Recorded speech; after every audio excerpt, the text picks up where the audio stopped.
The Ben Motorsport Park. Welcome back to the Ben Motorsport Park. We're just going to kick off the live stream for a couple of hours at the Australian Hillclimb Championship. We've pretty much gone through the first run this morning. I did ask the guys to drop the link to the timing in the chat, so hopefully we can see that. We'll just go for a wander and see if we can talk to some of the drivers.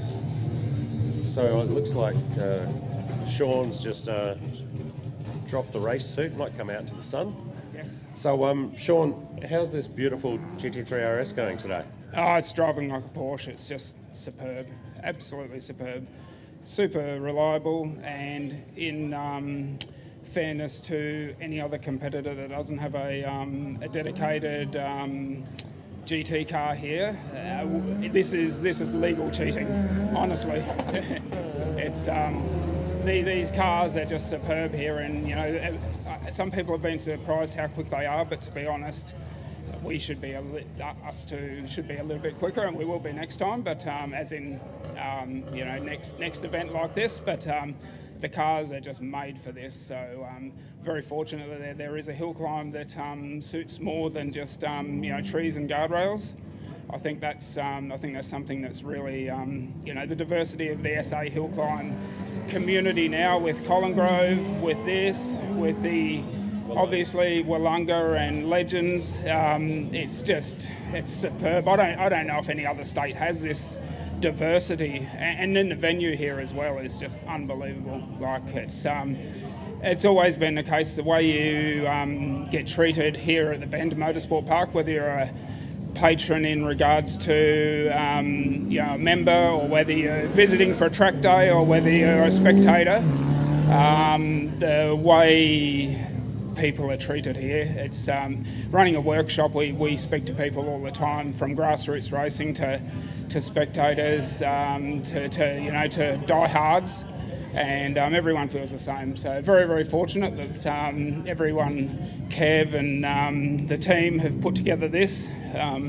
Michelle and Brendan have put together this event here, and absolutely loving it. Absolutely loving it.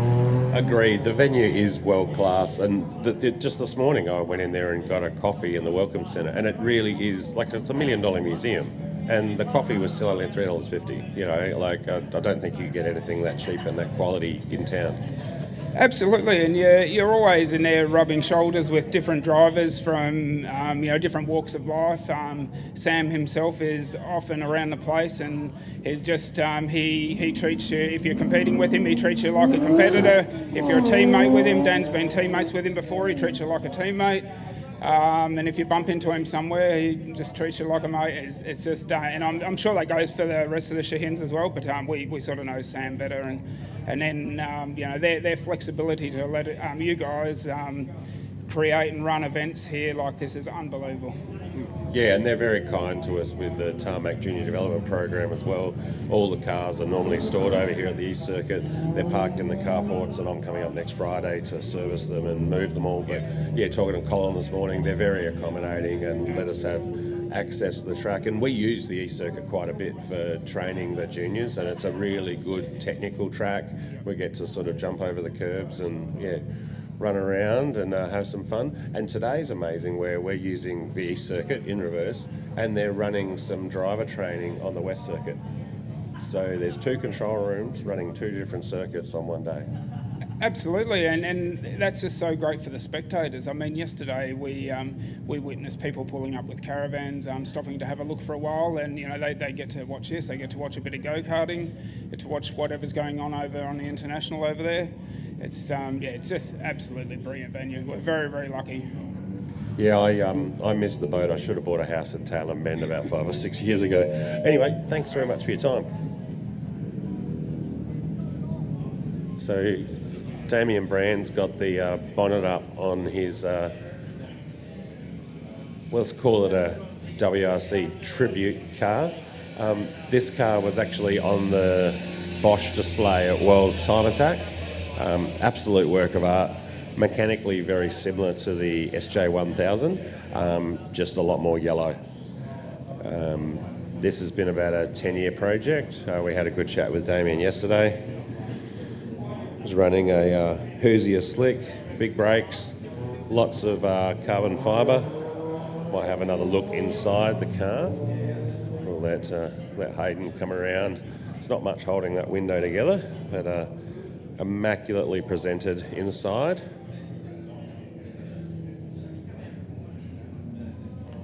Damo's been campaigning in another two-door for about 20 years, I think. An icon of Legend of the Lakes. Very good on the old swizzle stick, using the handbrake through the bus stop. Don't think we need to use much handbrake here. Actually, let's have a look at that diffuser. So it looks like it's a top stage diffuser, pretty popular composite supplier. But yeah, then the Billy Brand boys have got a number of vehicles that come up to the Bend Motorsport Park.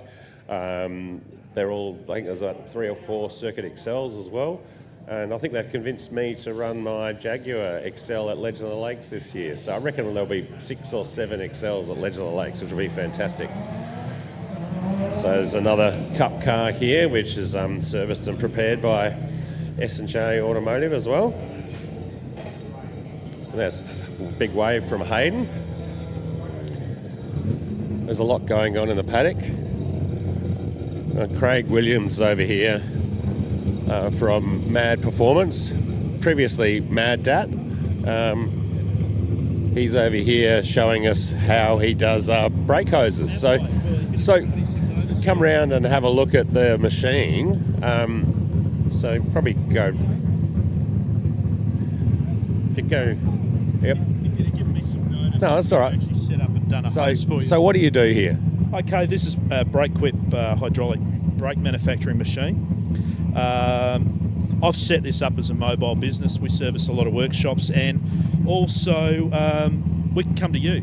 So those guys with project cars that, you know, you've spent a couple $100,000 on, you don't want it carted around a workshop and risk of it getting damaged or scratched. So we can come to you and do the job. Yeah. And you came up and did some brake hoses for me. They are ADR compliant. They get a unique stamp on them, and they're all certified.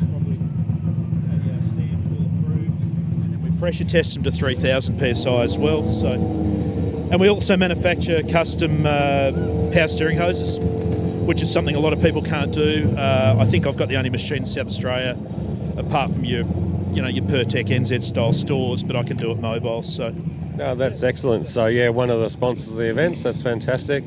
All right, well, we're going to cut back over to some track action, and lunchtime we'll go and do a few more interviews in the paddock. So stay tuned, check out the live timing, and yeah, like and subscribe.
Thank you for joining us, ladies and gentlemen, at the Australian Hillclimb Championship here at Shell V-Power Motorsport Park.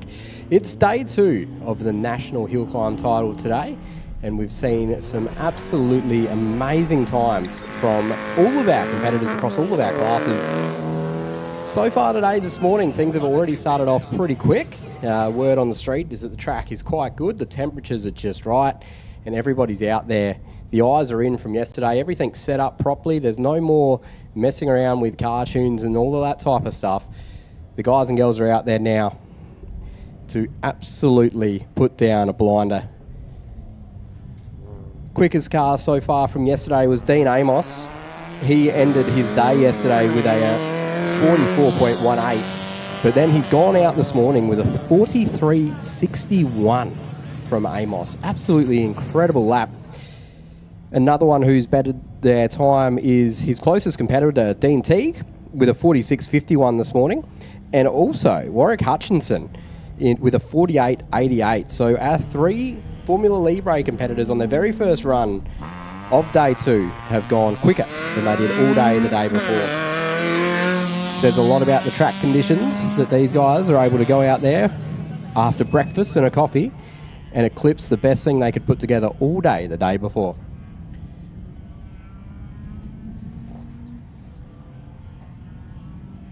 So you are joining us about halfway into run number 2 of the Sunday. Thank you for tuning in wherever you're watching from. Make sure to give us a comment. Let us know if you're watching from somewhere cool, especially if that's from your garage on a couch or something like that. Jeff Vardon is on the track at the moment. Real regular of local motorsport, Jeff. His Datsun 1200 Coupe is always beautifully presented and performing way better than you might expect from a little car like this. So watching Jeff down into our chicane here. This is a really difficult part of road. You can see the line starting to get worn into the track there. Some beautiful footage from our mate Dylan down in the sticks. Ryan Werner's on track at the moment with the Mitsubishi Evo 10. We saw Ryan be pretty quick throughout the day yesterday. So Werner is currently 39th outright in this Evo. His best lap is 60.80. Now this car's running in the 3D Sports Sedan class, flicks it through the chicane really, really neatly, and that looks to be on for a good time.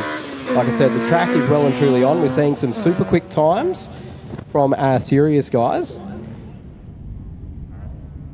So for the mere mortals amongst us, it's definitely a good little bit of encouragement that the only thing between you and the stopwatch at this point is the nut between the steering wheel. Stuart Havercourt in the Honda Civic here. This is a really nicely presented little car. It's been setting some pretty good times throughout the weekend.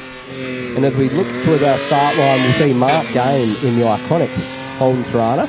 We see this one a fair bit at local hill climb events. It only sprouted that rear wing quite recently, actually. But I've seen that car set some really impressive times up at the likes of Collingrove, and it's been continuously developed under the hands of Mark. You can see it dipping down under braking. Big old school car. Well, they weren't big at the time, but yeah, again, definitely getting the job done in the Tirana. Looks like he's on for something pretty special there. Daryl Small in this 3D Sports Sedan Holden Commodore. Now, this is one of the cars that was being one of my favourites here today. Sounds absolutely incredible. Looks the part. And it's been putting down some pretty good lap time. So we'll see if we can get Daryl's quickest time so far.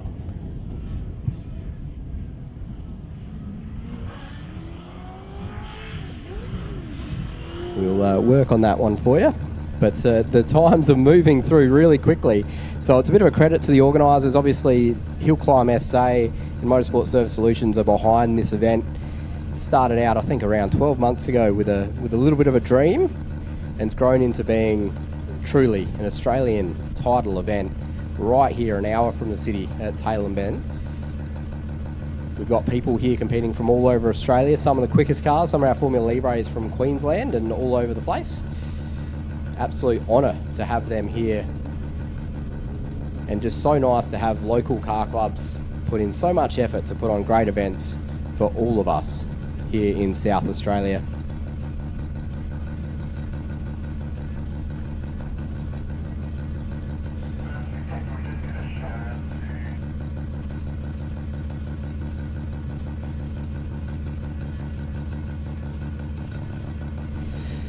Now, another one of the people that have really helped make this happen is the Apex Timing crew, along with the Southeast Radio Group. Some of the volunteers behind the scenes that just make sure everything plugs in like it's meant to and everything actually works when push comes to shove. I was mentioning Daryl Small's Commodore before, so for reference, 66.26 is Daryl's quickest time so far this weekend.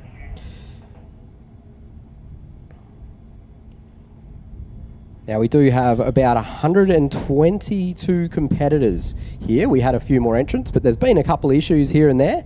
As tends to happen, you do get a bit of attrition at any race day. Glenn Ladder is our RX-7 leading the start line at the moment. Glenn's been towards the pointy end of proceedings. He was here, I believe, for both practice days that were held at the Bend as part of Hillclimb SA's preparation for this event.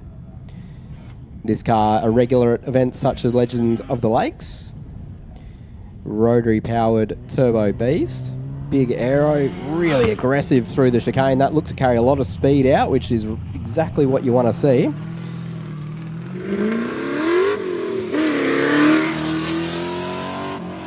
Now, Glenn Ladder in that RX-7 we're watching before. His quickest time so far this weekend is a 62.34. He did that early in the day yesterday. His earlier run today was a 63.85 in the RX-7.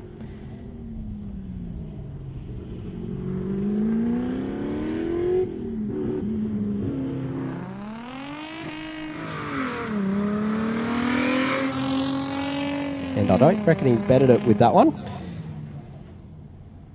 On the track at the moment, this would be Madeline Wagner from the family who have organised this. The Wagner family really heavily involved with making this event happen. They're all wearing multiple hats today, and it's an absolute pleasure to have them involved with Grassroots Motorsport. Madeline taking a beautiful line through the chicane, absolutely spot on there. On to Matthew Evans now in the big sports sedan Commodore. Now, he's sharing this car with his son Charlie. And I spoke to Charlie quickly the other day and I said, "Oh, how are you getting on?" And he said, "Yeah, I've got Dad sorted by a couple seconds. Now I'm out to try to win my class." So the young fella, one of our juniors here, definitely getting down some fantastic times. Matthew currently at the helm here.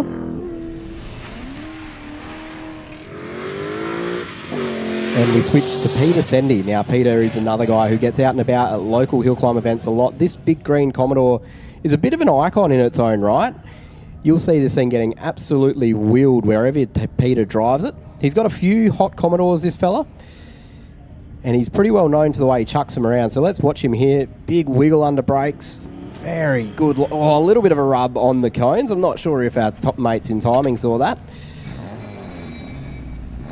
The big green machine seems to have got away without any damage. And our next car is Phil Heafy. Now, this is one where I didn't really know what to expect when I saw it come off a trailer, but it is absolute weapon. One of the fastest tin tops we have here is Phil Heafy. So he is currently 7th outright in this Evo 6. His fastest time yesterday was a 53.98. He's chucked it through the chicane like a man on a mission. So we'll keep an eye out for Phil's time as he gets through to the finish, because I think this one looks really aggressive. He's going to be on for a blinder. Simon Thompson here in the Datsun 1600 just launching off. Now, you would have noticed we do have a couple of cars on track at a time. You only see the first probably 40 to 50% of the racetrack. They go up some hills and round some corners after this bit. The course, if you're not familiar with it, ends on a really difficult, flat-out, hard left up a hill to a really late, difficult braking zone. In my road car, I'm hitting over 165 k's an hour going up that hill around that left. These guys in road cars, these race cars, I was talking to Mike Poljonker earlier, who's here in an EV of all things. He's over 200 k's an hour around a flat left. Very brave man. Now, I mentioned Heafy, he hasn't bettered his time, but he's gone really quick this morning. 54.27 with the red Evo, with just seen a little bit earlier there. Next car off is Bruce Hamilton. We see Bruce a little bit at local events as well. Your Legends of the Lakes, your Adam Sprints, Tarmac Carnicross events as well. This is a 3D sports sedan, 3 litre to 6 litre, this big BA Falcon.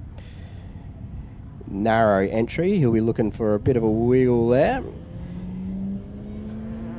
And what you can't really see from this angle is just how tight that chicane actually is.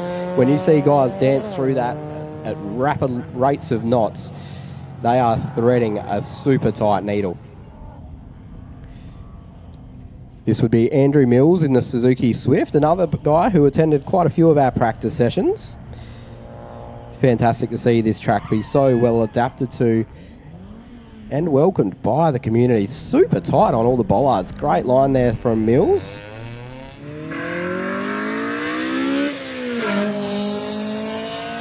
Now we're getting towards the more serious cars will be coming out really soon. Philip Mock is on track at the moment in his Honda Civic, but as we get towards the bigger numbers, we get towards the bigger, more serious classes. So a bit later on in the next probably half an hour or so, we're going to be seeing our Time Attack Open cars along with our Formula Libres, which have definitely proved to be unbelievably fast here, honestly. I don't know if anyone expected the open wheelers to be as rapid as they are. Of course, these things are specialist-built hill climb monsters, but this particular course is a little bit unique to what they're used to running at, and they have adapted extremely well. Guys like Dean Amos and Dean Teague, we'll be seeing them in about 15 to 20 minutes, so stay tuned for that. Currently wheeling through, that would be Warren Heath in the Ford Laser Sport, and he'll be chased by Luke Lamont in the Renault Clio Sport. Now, Luke, I believe, is well and truly in the conversation to be leading that 3J improved production class. His quickest time we've seen from him this weekend is a 68.10, which he slowly worked away towards throughout yesterday. He opened proceedings this morning with a 68.33 in this little car. Really, really tight on the bollards there. Now that chicane, of course, we've added that because what you can't see in the camera is our mate Dylan is hiding behind a pretty significant little concrete bunker, and if we didn't slow the cars going into that corner with a chicane, there is a pretty good chance something bad might happen with that bunker. So we've put that chicane in, and what it's done is keep things safe, but also add a really unique challenge, which you don't always see a chicane like this at a hill climb course. Something much more attuned to a Carnacross or Motorcarna event. And you can see the guys and girls with some familiarity with that rallying. They are able to adapt really quickly to the sharp left, right, left that we have down there at the chicane. Next car on track is Rick Yates in the Mini Cooper S. So this car is running in the improved production 2 to 3 litre class. Now the Mini Coopers, this generation of BMW Mini, or Binny as they're colloquially known by their loyal followers, are really popular at local hill climb events. We often see up to a dozen of them at a time show up to local hill climbs. Will Warshope in the GR Yaris. Now this is somebody who we definitely see a lot of in local events. Very, very competitive in this GR Yaris. Competes in the Adelaide Rally as well as numerous other local motorsport events. You can see that car's hazards lights flashing under heavy braking. You'll see that in a lot of the modern cars. It's designed to let the guy behind you at the traffic know that you're coming to a complete stop. But if you're seeing those hazard lights, you're probably going to have a hard time stopping quite as quickly as that GR Yaris in front of you. Now, the mighty C4 Corvette's on track. This is Kirsty Smith. She is typically sharing this car.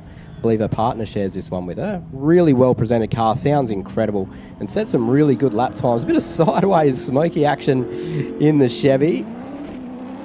As we go to, I mentioned Charlie Evans earlier, the young upstart who's out to set some pretty good laps and win his class. Charlie has been super, super quick in this here white Commodore.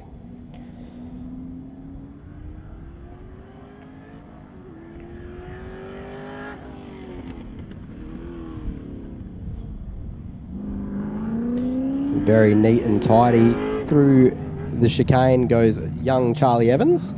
One of our event sponsors here, Loungehouse of Barossa Valley, on the side of this particular Tirana belonging to Stephen Gasson.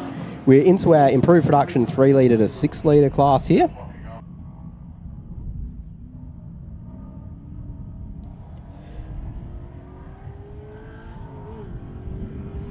And Gasson's Tirana heading down towards the chicane. Wonderful to have so many local businesses on board supporting the Australian Hill Climb Championship. SupaService Tyre and Auto are, of course, our naming rights sponsor here. Motorsports Service Solutions and Hill Climb SA are our partners in organising this event. And we have a massive, massive list of sponsors. I mentioned our mates from Apex Timing before. They're making sure that all of the lap times are exactly what they need to be. But meanwhile, in the back of the book, we can see a really good laundry list of local supporting motorsports sort of businesses and corporations. So we've got DA Racing Development. Dan Andrews is down there in his Lotus. We'll be seeing him a little bit later on. S&J Automotive, Dan Day, is competing today in the SJ1000. The Adelaide Rally is a sponsor, as is Adelaide Track Tyres. We've got them on site with their impressive Advan truck. Queen's Court Press, Hannaford Seeds. You'll see David Harris running in the Hannaford Seeds Impreza later on. Adelaide Hills Conveyances, we've got Beasley's, we've got Auto Checkers and Autosport, all the way through to the Electric Motor Sport Association, the Pitwalk, that's me, the MX5 Masters, the Tarmac Junior Development Program. We've heard Nathan talk a bit about that throughout the weekend. BJ Snack Shack is our food vendor here. They're doing a lot of charity work as well, raising an impressive amount of money through the Variety Bash for the charities there. They've got a pretty cool little late model BA-ish Falcon limo here on display with some interesting stuff hanging off it. Stack Sign, Landhouse Barossa Valley, Outoms, JB Custom, DSA Tech, Ben and Manda Trelaw from Possibility Consulting, Peter Sendi, who we mentioned before, is a sponsor through his solar and electric company. Grand Auto Wreckers, we'll see Anthony Norris competing later, he's a sponsor. The Ben Motorsport Park, Pot and Steel, The Well, along with, of course, Motorsport Australia, the governing body who makes all of this possible. So massive, massive thank you to everybody who helps us go racing. Back to the live track action, and we're getting into those serious cars that I sort of warned you about earlier on.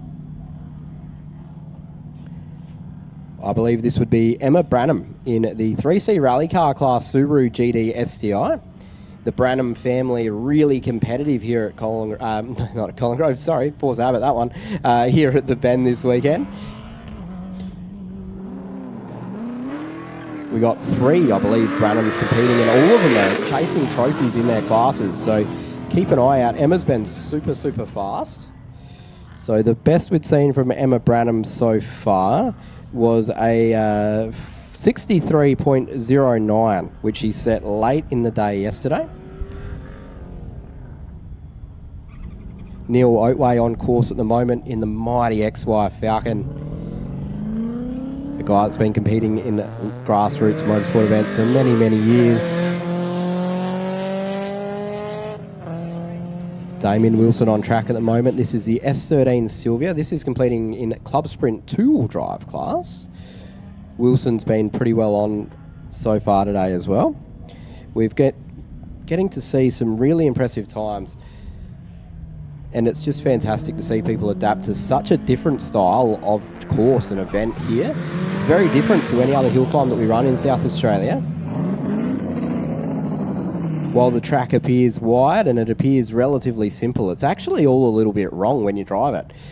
It was designed, obviously, with a pen or a pencil or something to flow a certain way, and when you drive it backwards, corners that you would think would widen out actually tighten. Curbs that are designed for you to run on are pointing the wrong way and will break a wheel. And things that should be nice, smooth, easy corners end up being quite hairy when you hit them at 165 kilometres an hour. Stanley Gong is on track at the moment. Stanley, someone who just sort of rocked up one day to SA Time Attack a couple of years ago with this Evo and blew everybody away. Really impressive build, this car. Really well driven. Lovely guy. Got a lot of very serious competition in his class this weekend. Now, Christopher Proben heading off with the Mazda MX-5. We saw Nathan have a quick chat to Chris earlier on yesterday. This car running some pretty serious rubber. I believe it's turbocharged. Big rear wing on it. Bit squirmy under brakes. He gets through there quite neatly, and we'll switch to see Damien McGinn just launch off the start line in his Subaru WRX. McGinn is somebody who I've known for a number of years. He's involved with the WRX Owners Club of South Australia, organises a lot of their events, but also competes in them quite happily. I got to watch this guy hand himself a trophy for winning the WRX SA Hill Climb Challenge earlier in the year, and he very much enjoyed that. Now, Damien Brand, poster boy in the GC8 two-door. What a car. This thing's absolutely impeccable. Now, Brandy has been pretty fast so far this weekend. We've seen him towards the upper end of the pack. His fastest so far is a 54.37, and that's really perfect through the chicane from Damien Brand. Talking of quick, Doug Johnson has been awesome so far. Now, this is our Time Attack Open full drive cars. This is it is the quickest in types we have here today. Dougie Johnson is pushing this car really, really hard. Heavy on the brakes, chucks it in, nice and tight. Doug Johnson, take a bow, mate. That's how you do that. No time for him to rest, though. He's still got about a couple of kilometres with track left to go. These guys are going to be hitting some incredible speeds in these cars. Now, Mirko Gerbic's Mitsubishi Evo 7. I'd not seen this car before, and when I saw it pull up in the pits, I got very excited straight away. This looks like a proper World Time Attack style build. Massive aerodynamics, the wiggle under the brakes. This thing is getting pushed hard.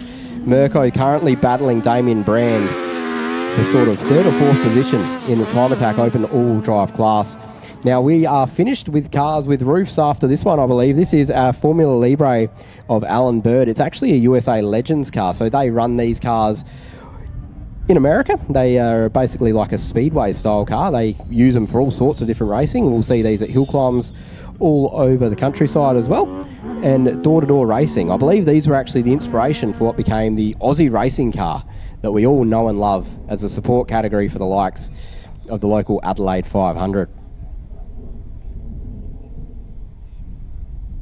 Now, we are going to get into big, serious stuff really soon. We're down to our last couple, probably half a dozen cars, which is our Formula Libre. So the next one we'll see will be Ross McKay. His will be a 751 to 1300cc entry Mac spec Formula Libre. And then after that, we'll be getting to see the likes of David Pfeiffer, David Whiteside, Dean Amos, and Dean Teague, and Warwick Hutchinson. So those last three names represent the three fastest cars we've seen so far this weekend. And when I say the three fastest cars, we're not talking by, a little bit here.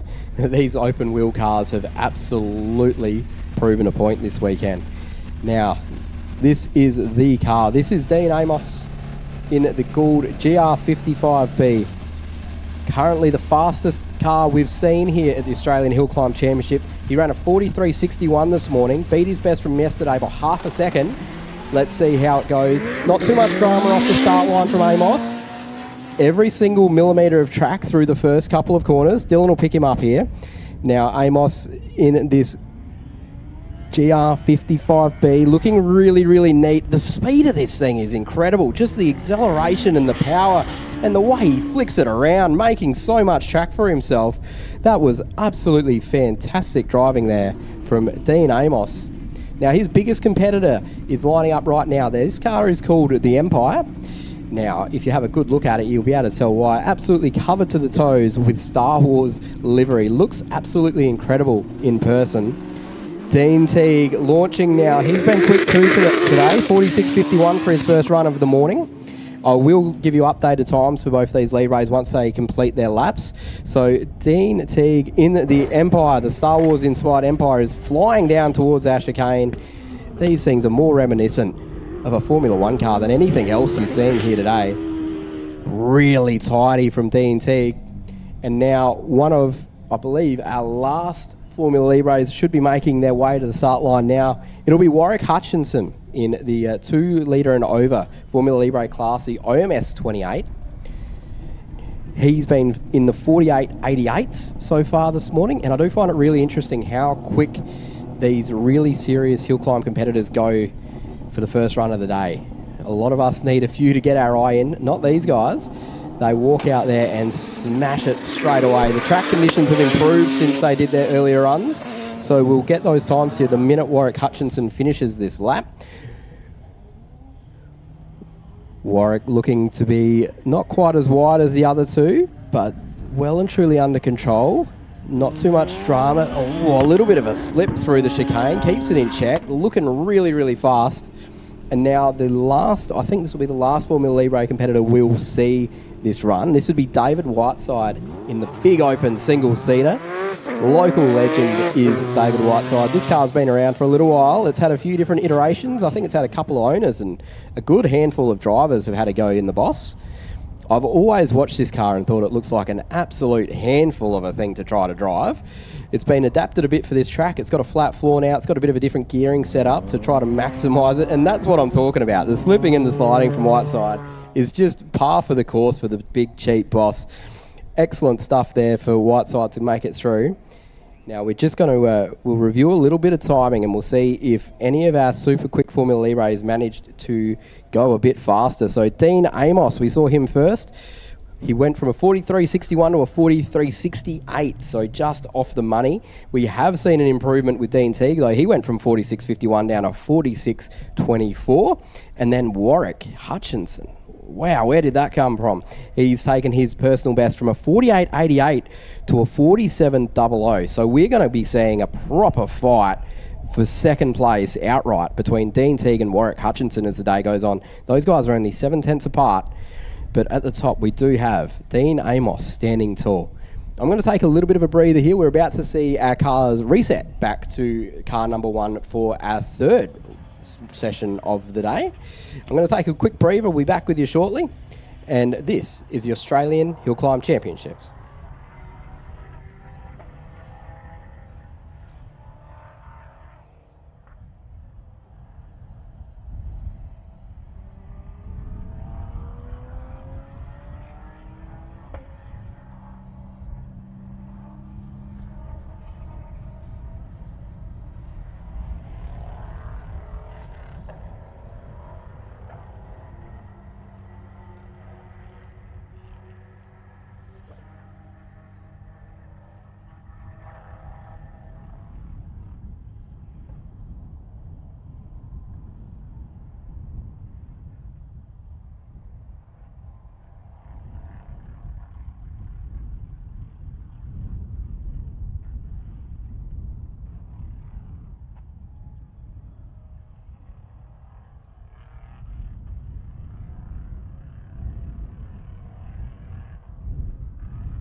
Sorry, just had an issue with the lens.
Now, while we've got a bit of a break in the play here, just as we're setting up for session number 3 of the morning, we are absolutely flying through our cars today.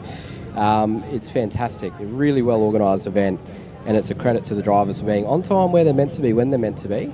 That's thanks to our starter lady, Amy, who did threaten a voluntary bribe for those who rock up late and try to cut in. So let's update you on some of the people who have gone faster so far this morning. Dean Amos is at the top of the tree with a 43.61. Dean Teague just went quick in that session with a 46.24. Warwick Hutchinson went from out of nowhere, really, to blow out a 47.00. Super quick time from Warwick, and definitely putting himself in the conversation to take it to Dean Teague for that second place medal. Dan Day, we haven't seen the S&J 1000 on that second session, but he did come out this morning with a 54.72. We've also seen Damien Brand in the gorgeous GC8 two-door. He wiped over a second off his best time from yesterday with a 53.40. And Mirko Gerbic right behind him with a 53.71. So we are nearly ready to go back and racing with Carl Smith in our road car up to 1600cc class. Now this little Honda Civic has been, I believe, leading his class so far this weekend, or definitely in the conversation for it.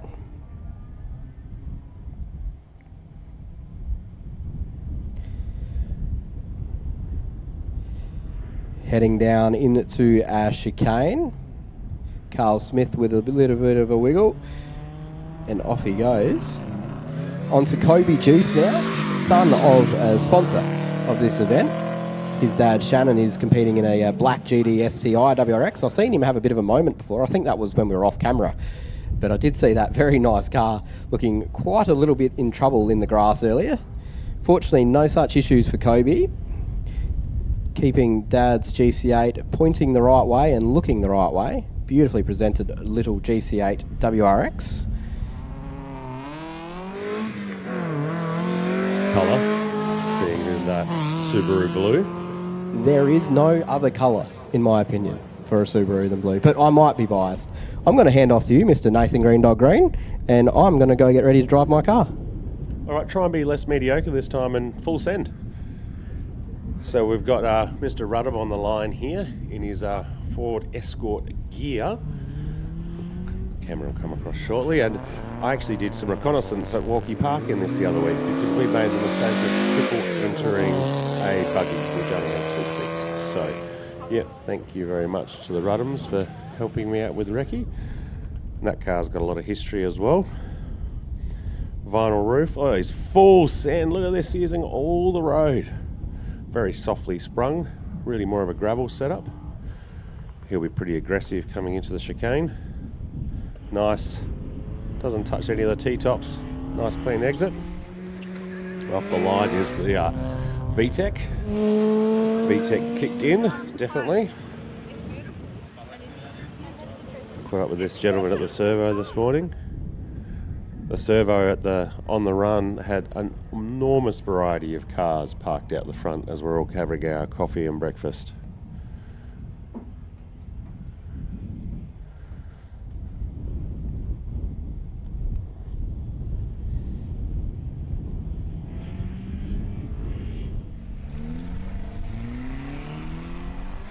So we've got the BMW of Hamish Crew off the line.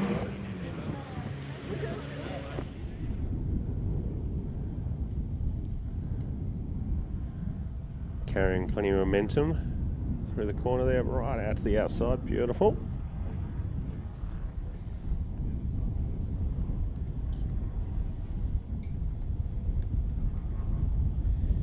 A little bit slower through the chicane there. They got Carlos Ghosn launching off the line in the Renault Clio.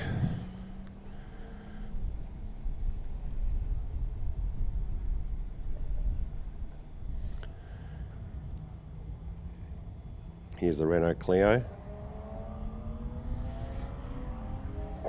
Driven by Martin McLaughlin.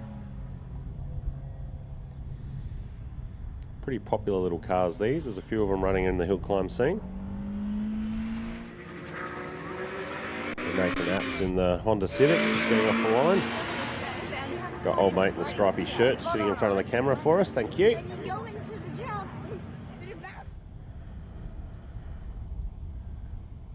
Little black Civic coming through turn 2.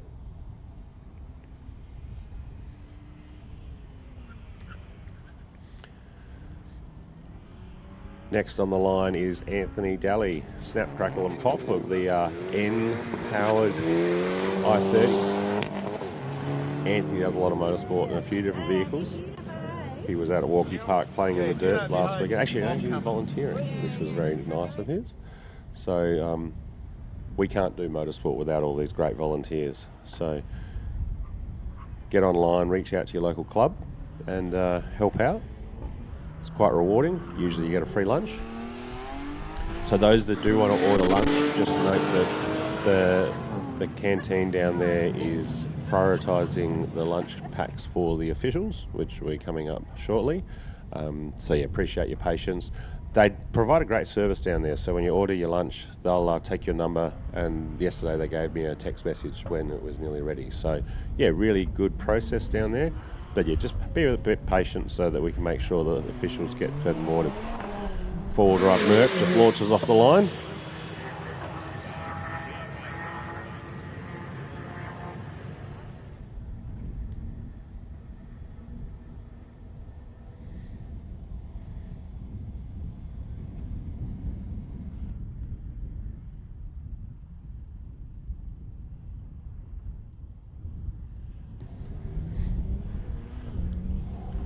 So the Bumblebee, Greg King in the Porsche GT4 RS, very brisk off the line.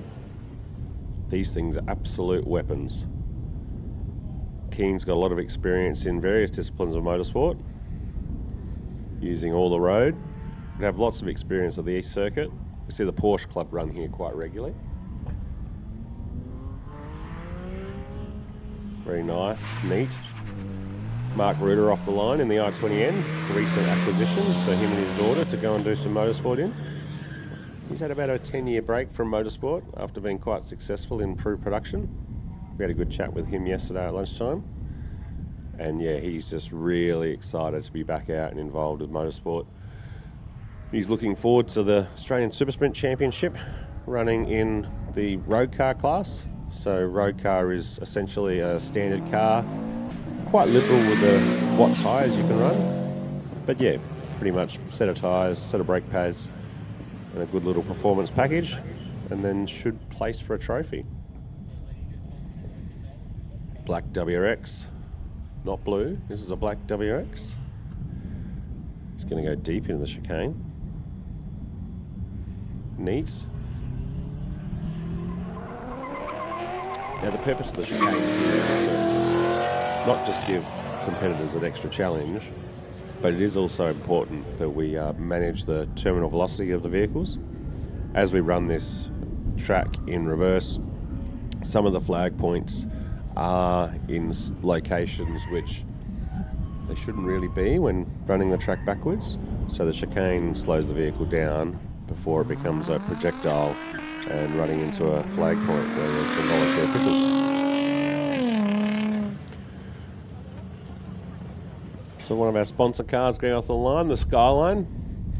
It's got some extra ventilation with the, it's got a bit sideways there, extra ventilation in the front with the headlights removed and a couple of LEDs in there.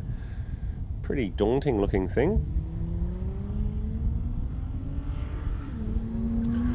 All right, MX-5 has just left the line. Now Wayne Casey does a reasonable amount of hill climbing, but a lot of Motorcana work. He's probably one of the better known Motorcana competitors around the country. He's very, very good at getting around the witches' hats. So he'll come through the T-tops. I reckon this is the fastest, smoothest thing through the T-tops. Look at that. Very neat and tidy.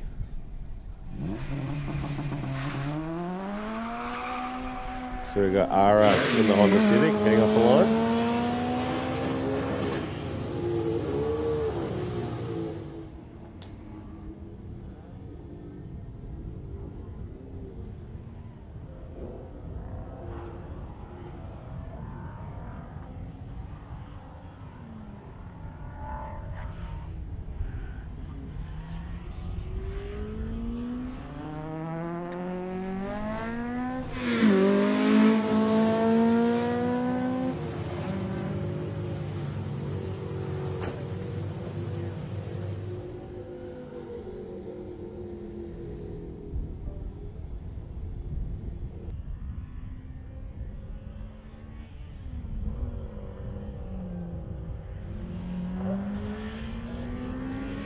very clean in the Salika there through the chicane.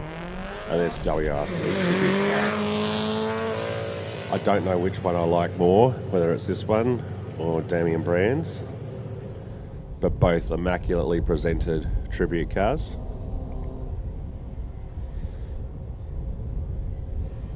This one is in the right colour, the blue with the fluoro yellow 555 livery. Right, next off the line is Rebecca Boggiano. What she does in motorsport, well, she does a lot. So probably see Beck at the track every second weekend. She races Circuit Excel. She does some of the budget enduros, and also does a bit of motorbike riding. I believe she rides on a sidecar as well. So yeah, lots of motorsport for Beckstar. So yeah, anybody that wants to get into a wide variety of grassroots motorsport, go and have a chat to Beck. She can connect you with lots of promoters and lots of other events. Got Crowy there on the start line. Hasn't got his festive shirt on.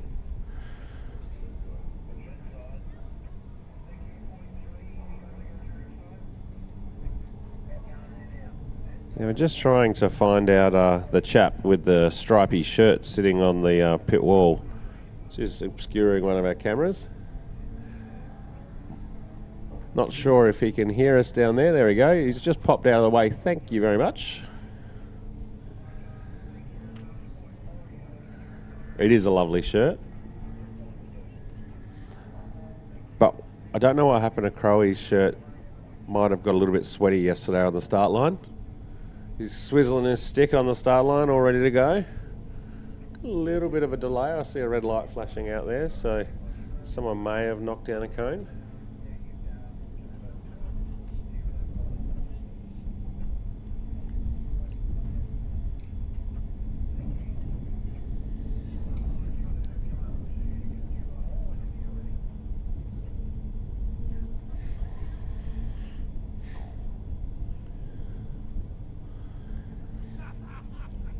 So just quick rundown of the times. So first outright Formula Libre is Dean Amos.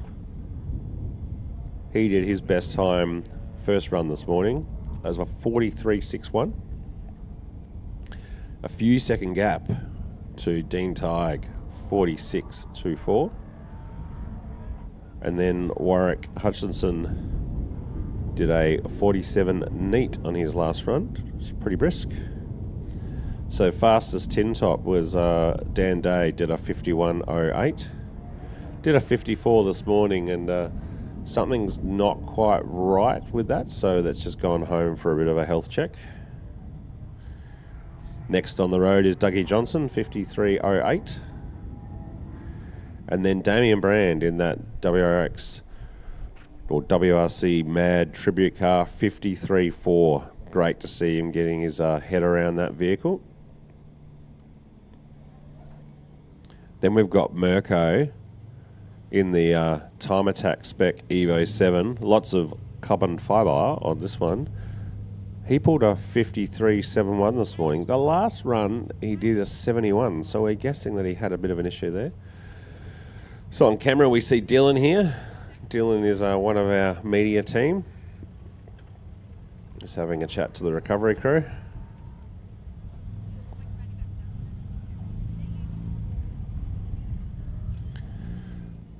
So looking a little further down the times, so we've got the Porsche GT3 RSR of Sean Day. He did a 55.11 in his second run yesterday.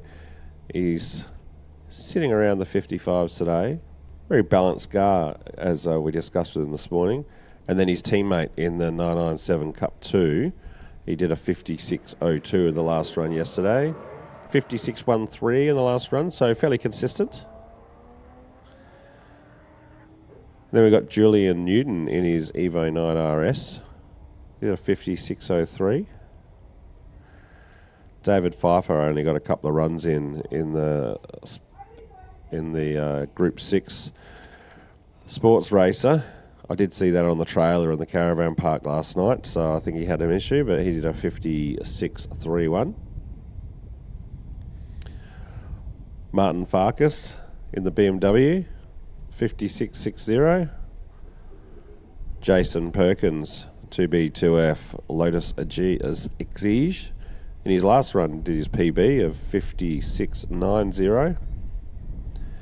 And Oliver Taylor in the very fast Audi RS3. He did a 57.33 yesterday. And then Tim Possingham, limited modified road car exotic. He's done a 57.91 late yesterday. He's got one more run that he's going to squeeze in today, see if he can improve his time. 600 horsepower they tell me out of that McLaren, but it's still on a road tyre, so it is a road car. Very nice road car, but still a road car. Damien McGinn, he's a very keen time attack competitor. The 57.95, he did that first thing this morning, so a few people seem to capitalise on the cold air on Sunday morning. Then Fletcher Bolton, this thing's mad, to a sports car, 4 litre and over, MX5, 4 litre and over. You ask the question, that's because it's LS swapped.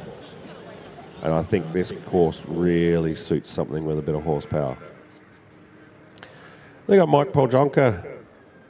He did his PB yesterday as a 58.09 late in the day, which is interesting considering that thing runs its best when it's fully charged. And we assume that it had a full charge overnight, but can't seem to find his best this morning. Just out of shot, there's Dylan's Corolla. It's a neat little package. It's a good shot here of one of the flag points. And we can see there looking directly down the lens at the chicane. And now the camera's panning back over to us. Yep, we'll wave. Everybody wave from the start line. Hello, Dylan. And so we're just sitting in here behind the glass. Dylan's going to zoom right into us. Enhance. Enhance. Enhance. There we are. So Will and myself, Nathan Green, are sitting in here with the Streamcast crew with all the gear and no idea. So go back to the times. I said Michael Poljonka doesn't seem to have improved his times this morning on a full charge. Phil Bunker in his WRX 58.12. Charlie Evans from the southeast in his Commodore. I believe he's beating his dad. So that's the old Evans Commodore. He did a 58.33. Michael Wills in the Evo 6. So 58.39. Henry Beasley, 58.72. I think he'd be a bit disappointed that Willis is ahead of him. And then Greg Keane in that GT4 RS, 59.24. Russell Greenham, 3C Rally Car, WRX STI, 59.29. He did that on his last run. So again, these turbo cars capitalising on the cooler air today, I'd say. Stanley Gong in his time attack, pretty much street specification Evo. He did a 59.43 this morning. Anthony Norris, 2B2F sports car. He's P nowhere this morning. His times are all over the place. So let's go. He did a 60.93, then a 59.44, a 62.38, then a 75.04. I think that's when he went and did a little bit of landscaping. This morning he's tried to have a bit of a crack, 61.54, then he was late to form up, but he managed to get a 59.85, but hasn't quite beaten his PB from yesterday morning. Just got a comment from Pete Mundy online saying, yes, we've got to get rid of that fella in the stripy shirt, and I think he did get the memo and he's moved out of the way. So thanks, Mundy, for commenting on that. Pete Mundy's an avid competitor at Hillclimbs in Spasm, a little Nissan Pulsar, full of torque steer. Driver's probably got no idea. But Pete also helps out in commentary every now and again, and he loves talking about the belly buttons. So belly buttons refer to the WRXs and the STIs because everyone's got one apparently.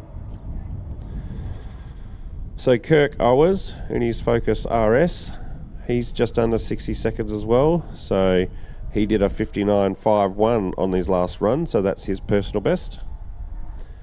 Tony Wood in the BMW 323i.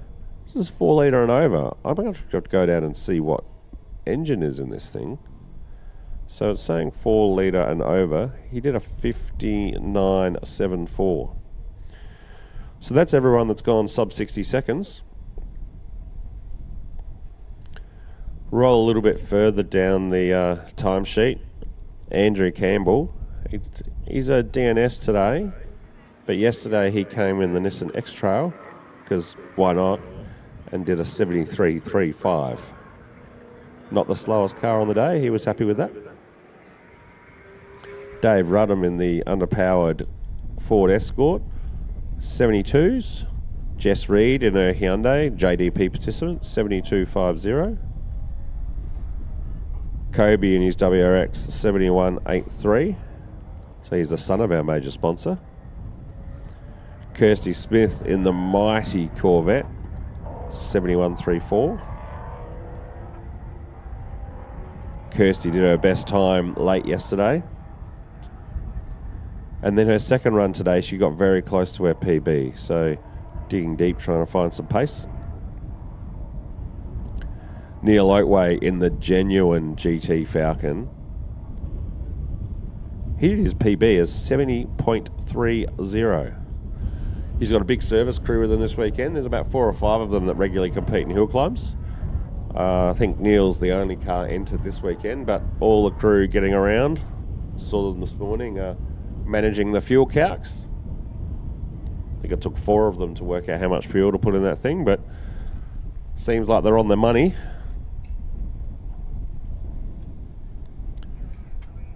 Okay, so we're back up and running. We've right-sided a couple of cones. So on the line we've got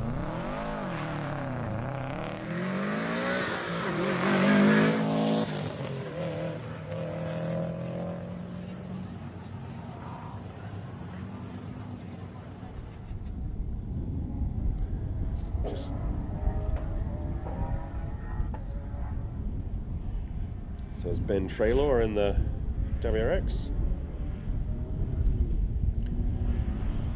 Now on the line, in another WRX, we have our very own commentator from the pit walk, Hayden McMahon. So I did request that he pull the digit out and have a crack on this one. So let's see how he goes.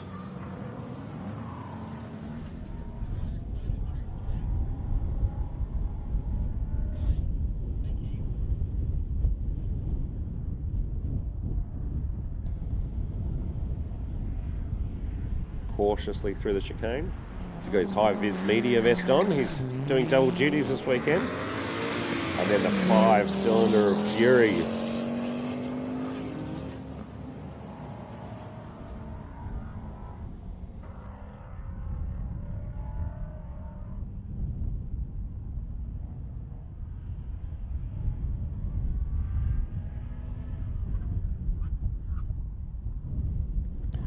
So Hayden McMahon is pretty much running in the 64s and 63s most of the weekend.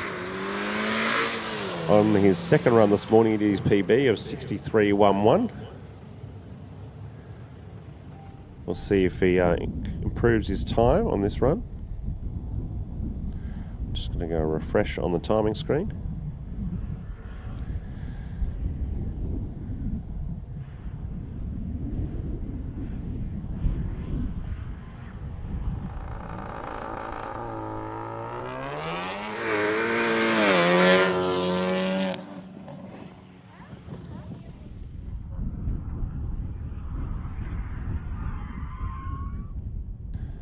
Oh, we've got our Volkswagens gone around.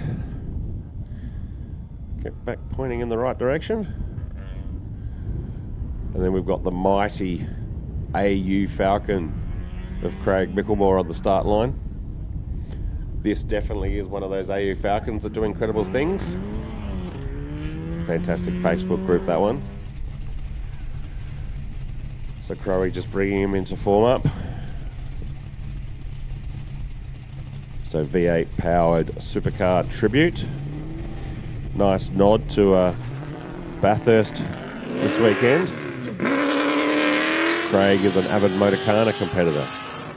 This car should not go as fast as it does through the cones.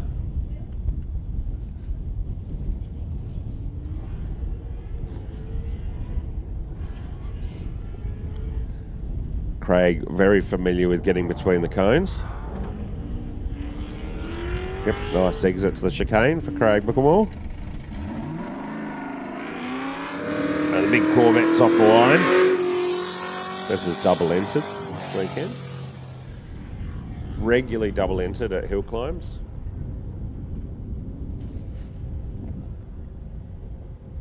Absolute monster. Again, probably wouldn't comply at Phillip Island, being as loud as it is. Very appropriate number plate there. The black something or other. Now the McLaren launch control off the line. Oh, it seems to have fluffed the start. 600 horsepower, not quite getting down to the road with the, I think the Pilot Cup tyres on that. Lots of aids on these McLarens. So Tim is the event director for Adelaide Rally and sponsor of the event, coming in nice and deep into the chicane. Massive brakes on this thing. Beautiful interior. Very smooth.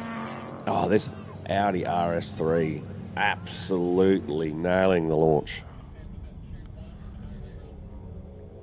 We see this regularly at some of the big hill climbs.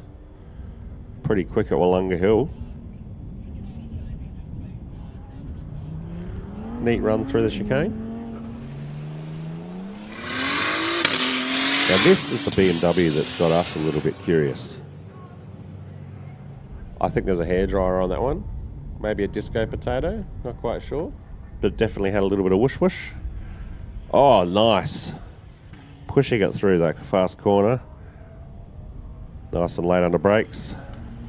It's got a fair bit of... Oh, he's just knocked down a cone. And this means the MR2 is going to have to abort this run.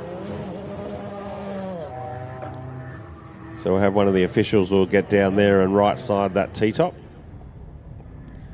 So we just refresh the timing screen.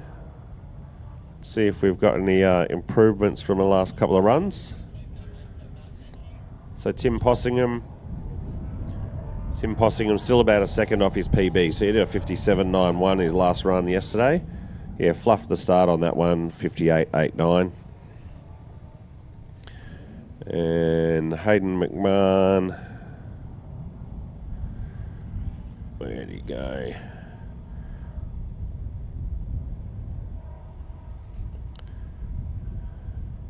So Hayden McMahon did a 63.31. Couldn't quite improve on his 63.11 that he did on his second run. So the MR2 will go and do a bit of a parade, come around, and we'll get a rerun after that cone's been right-sided. Massive shout-outs to all the officials helping us out here today. Do you reckon we get a wave from our starter? Probably can't hear us because he's got the cans on. There's one of the recovery vehicles. Just getting back into a safe position.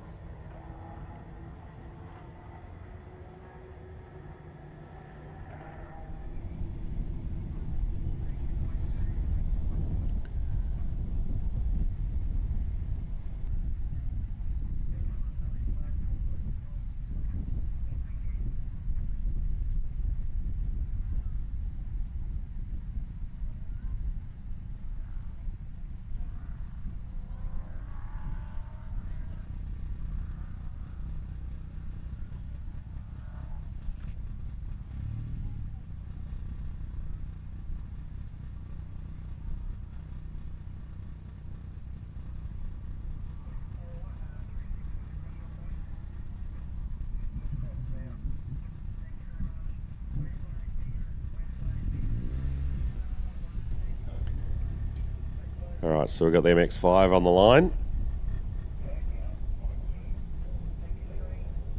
There is quite a breeze today.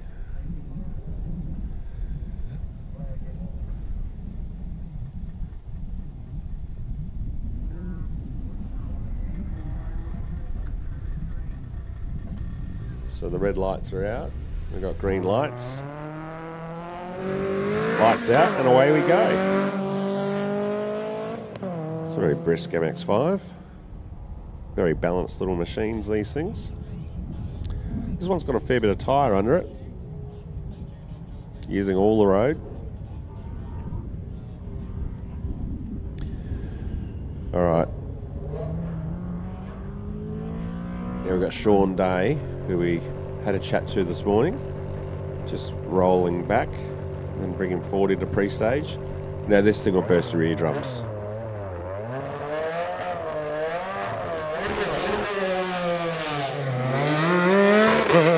That's magic the way it gets off the line.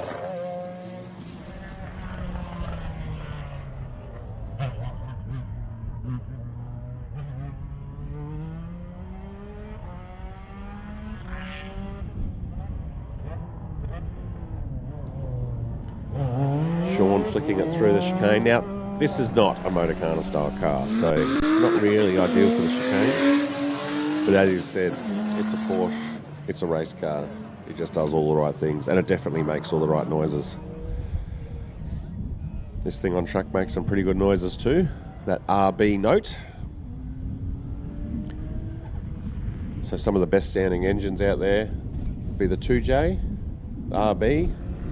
Not sure about LS's, but then these are Porsche Boxsters. Just scream off the line. EJ20s and EJ25s. Yeah, don't rate them for audio.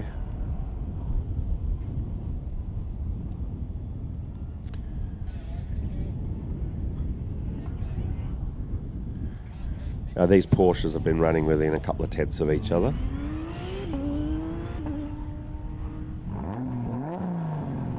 So Bowden in the Cortina with the mighty Barra in it.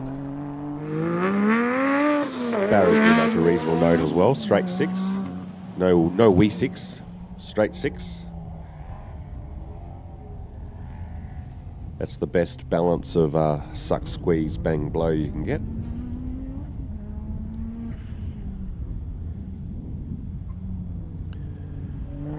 Neat little run through the chicane. Gets very close to the T-top. Nice.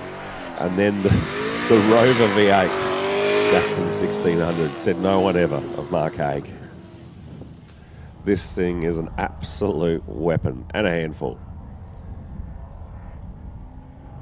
Mark's one of our volunteer driver coaches at the Tarmac Junior Development Program. We were out here last weekend and we'll be back here in a couple of weeks for day 3 of the JDP.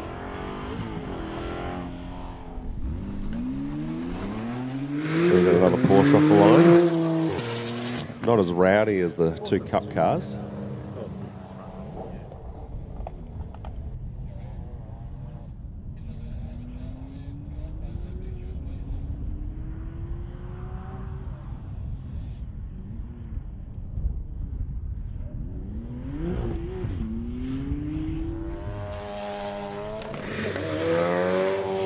So Hayden's back up here in the commentary box as we see Kirk Owers launched in the Focus. So Hayden, you're in the late model WRX. How was that last run for you? It was okay. I sort of botched it in the second, you go right and you go left around the very first hairpin there, and it just got a bit squirmy, didn't quite get the power down into the straight that leads into the chicane, and then it got a bit squirmy again going up the hill. And, one of those moments where you look up and see one of those little barriers and think, oh, yeah, I'm going to lift. So there was a couple little moments in there that hung me back, but I tried some different gears in different places, and yeah, I reckon if I do get one more run in today, then I reckon I can hopefully get it a bit quicker. So your second run of the day was your best, so you did a 63.11. And yeah, you lost 2 tenths. Oh, look at this thing, R35 of Nick Streckeisen, the fastest roller door doctor in the land. This thing's probably running 100 or 200 kilowatts down on what it's been at its peak. They do have a gearbox made of glass, so they do need to be built careful of them. Left a little bit of real estate between those cones there, but it is a very wide car. Now this Commodore is quite a fresh build, we believe. So LS, half cage, simple thing. And fuel cap not fitted for weight reduction. So yeah, VT Commodores are well known for having a missing fuel cap. Did they come with them? Like, were they shipped out of Elizabeth with fuel caps? No, they were shipped out with fuel caps, well, fuel flaps. Yeah. But yeah, the Sprint Auto Parts used to stock them and have them on the counter with the XF Falcon door handles. But apparently they're in short supply. AC Delco might be able to get them. So yeah, you go to U-Pull-It, you will not find a VT Commodore fuel flap. They are out of stock. So it is the side effect of a life-serving an Australian family is that a thing here or there might go missing. And in the mighty VT, that thing is without fail the fuel flap. Eligible for Club Rego, the VT Commodore, so being late 90s. You can go right up to the year 2000, 25-year-old cars. So come and catch up with me at the Adelaide Car Club tent and we can sort your Club Rego out today. So certified classic car is the VT Commodore. This is a classic. As I said, it is missing the fuel flap, so it probably won't win anything in concourse. But yeah, it's in sort of the right colour. Probably got some FE2 suspension. Might be a ex-cop car. They were always popular. For many years, I would always go down to the auctions and buy an ex-cop car with the FE2 suspension. A few screw holes in the dash. Fuel flap was fitted. Yeah, you got to pay extra for that. Now this particular one looks pretty good. It's got a full roll cage in there. What class is this one running? Green Dog. What are we looking at here? Who is this? So this is car 49 as I turn the page in the program. Very glossy program. Nice GSM paper. So 49 is Ronald Rutter. So it's running 2A sports car, 4-wheel drive, all. Now that raises some questions. It does raise some questions. So this might have been one of the cars that has had its class changed. Maybe it's been bumped up a class because of the removal of the fuel flap. That would make sense, actually. It's either that or they've done something. We're going to have to find out because I'm not good with not knowing things. It could have an adventure. It could have some adventure or crewman gear where we can't see it. The way that just launched for a V8 Commodore, it wouldn't actually surprise me if that's not a typo and this thing does have some type of cool stuff going on. So Ronald Root in at the VT, heading down towards the chicane. Let's see, what do we reckon? 4-wheel drive, no 4-wheel drive? Green Dog, your call. Nah, it's 2-wheel drive. All right. We'll take it on good authority. Next one on the line here is Stephen Goddard in the Mazda MX-5. Nice little hardtop on that. Perfect Motorcana car. Perfect. Really, any grassroots motorsport car is the NA MX-5. Made them from about 1989 until around 1994 or 5, I think, is when the NB generation came along. The NA is probably the classic MX-5, the car that single-handedly killed the British sports car. Really, really popular 4-cylinder rear-wheel drive, 5-speed manual, everything you could want in your convertible. Clubman off the line, so it's a PRB Clubman. Super light machine, 2B2F production sports car. Now this thing, being able to sight your front tyres or your front guards is certainly an advantage when it comes to getting close to the T-tops. Nice. The other advantage the Clubmans have is they are a narrow car. Not only can you see the edges of those wheels, they are only about 1.5 meters from your actual reach. So Anthony Norris, now he did a little bit of grass cutting yesterday after he put the sticker tyres on. Looks like he is going to make the chicane today. So nice work. Yep, lifts the wheel. That was neat from Norris. He'll be happy with that. Yeah, I think he should be happy with that. Now, Norm Goodall, we had a chat to him yesterday. So some statistics which I will misquote. I believe this car has been scrutineered over 100 times at Collingrove, and he's on either his 7th or his 9th logbook. This car has a lot of history, has been to many tracks, many hill climbs. He'll be off to Ararat, Ledge of the Lakes, been to Bathurst a number of times. I believe he's gone over the finish line at some events backwards in it. So, as is tradition in an early model Porsche 911. yes, they are known for rotating, because once the back goes, it just keeps going. The pendulum is in full swing. In the All right, so we've got the Toyota Camry powered Lotus on track. These things are bulk reliable. Have a look at that. That Exige is absolutely on point there. With Jason Perkins throwing around that Lotus. And Troy just heading off the line in the S15 Silvia. Slightly more sedate than Anthony Norris. I believe this is an Australian delivered Silvia. You can normally tell them by the reflectors in the rear number plate. Similar to the similar model 300ZXs, and a lot of those JDM cars needed to be adapted to be actually sold here, whereas the grey imports did not. So keep an eye out for some less than pretty reflectors in a rear bumper of a Japanese car, and that'll tell you if it was sold here when it was new. We're starting to see, I think this is, Beck Boggiano might be getting a rerun. Yes, so the MR2 on track is getting a rerun, and Beck Boggiano is also getting a rerun. They went around the time we went to a quick lunch break for our officials. We had our Uber delivery van out and about. Dylan caught him on the camera handing out some lunch boxes.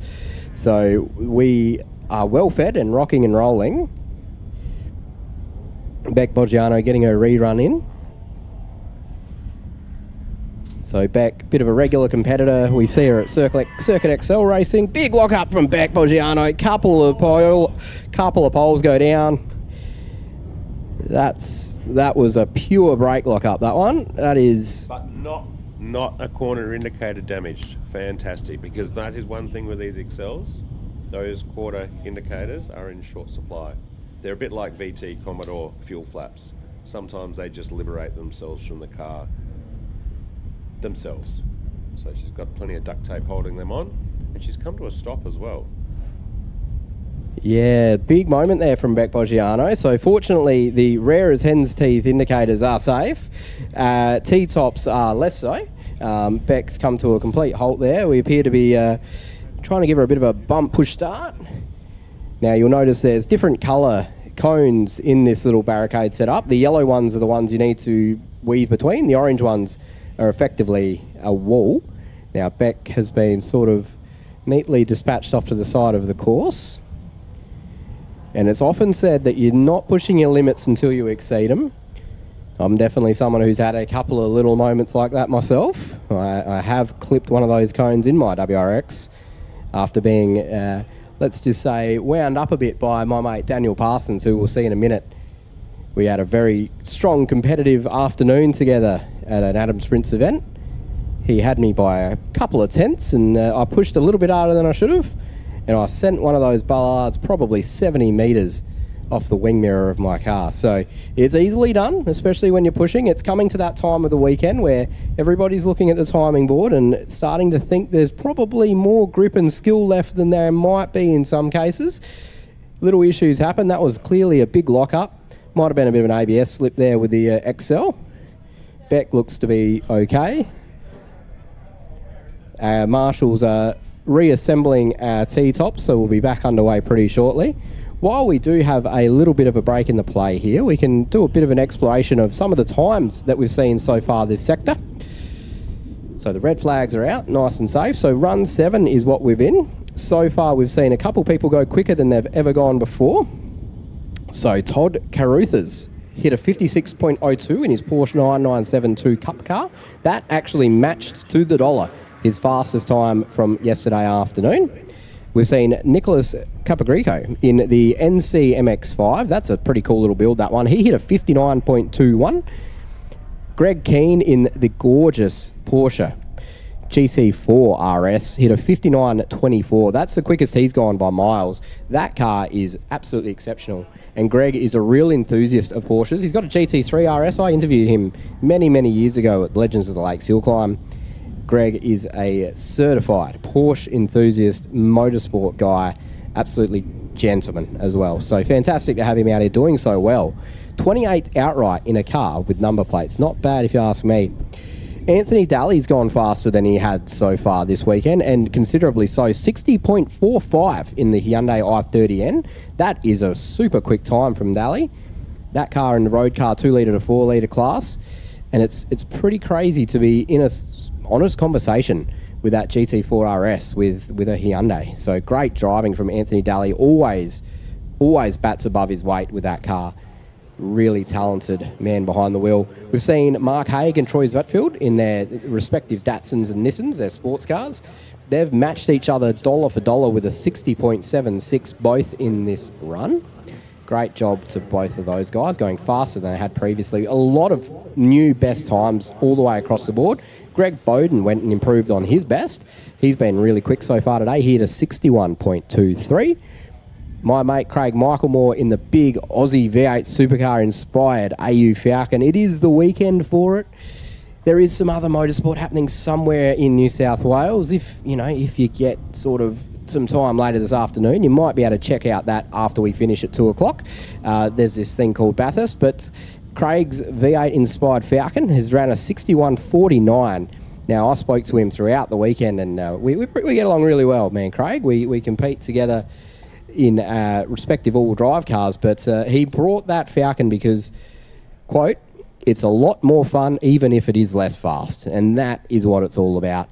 We saw Sean Hayter in the big C4 Corvette. He's gone quicker than he's ever gone. 62.28 has jumped a long way up the leaderboard. The guy on the start line right now is David Sargent, so he's running the Ioniq 5N in the EV car class. We've only got a couple EVs. We've got David Sargent along with Mike Poljonka. So David's quickest so far is a 62.60. We'll see him launch soon. We've just got Beck's car up on the tow truck, and that'll be out of our way really shortly. We'll be back racing soon. Yours truly, Hayden McMahon, I've gone not quicker than the previous. I did a 63.31 that last one, which is just behind my 63.11, which is my best. Who else we got here? Daniel Andrews has gone quick today. His Lotus Emira. Now, if you haven't seen that car yet, it is an absolute beautiful thing. 63.60, gorgeous blue car, gorgeous little sports car, modern Lotus. My young lad's got a model car that looks very much is the same as that, and he loves it. So fantastic to see Dan wheeling that sports car quite hard. Jason Jordan's just behind him with the Holden Toronto with a 63.61. And then some of the other quick times we've seen, Ben Trelaw went a 66.15 this session, his quickest. We've seen Ronald Root in that Commodore 66.47, Kelly Riley to a 66.63 for their best, and Nathan Apps in the Honda Civic has gone and absolutely improved on their best as well to a 66.68. Now, as we see, Beck moved along on the back of our flatbed. Probably a good opportunity to check in with our sponsors. We'll run through our sponsors quickly, and then we'll probably be back racing again. Now, we're not going to hear anything when we're back racing because, like I said, there is an EV on the start line. However, we can definitely know when we see it. So, our naming rights sponsor here for the Australian Hillclimb Championship is SupaService Tyre and Auto, with a massive thank you to Motorsport Australia. S&J Automotive, Hannaford Seeds, DA Racing Driver Development, Adelaide Hills Conveyances, Adelaide Rally, the Grand Auto Wreckers, Alden Bodyworks and Adelaide Track Tyres, all massive Level 1 sponsors of this event. We've also got the Australian Electric Vehicle Association, the Pitwalk, Autosport, BJ Snack Shack, MX5 Master, Stack Signs and Queen's Court Printing.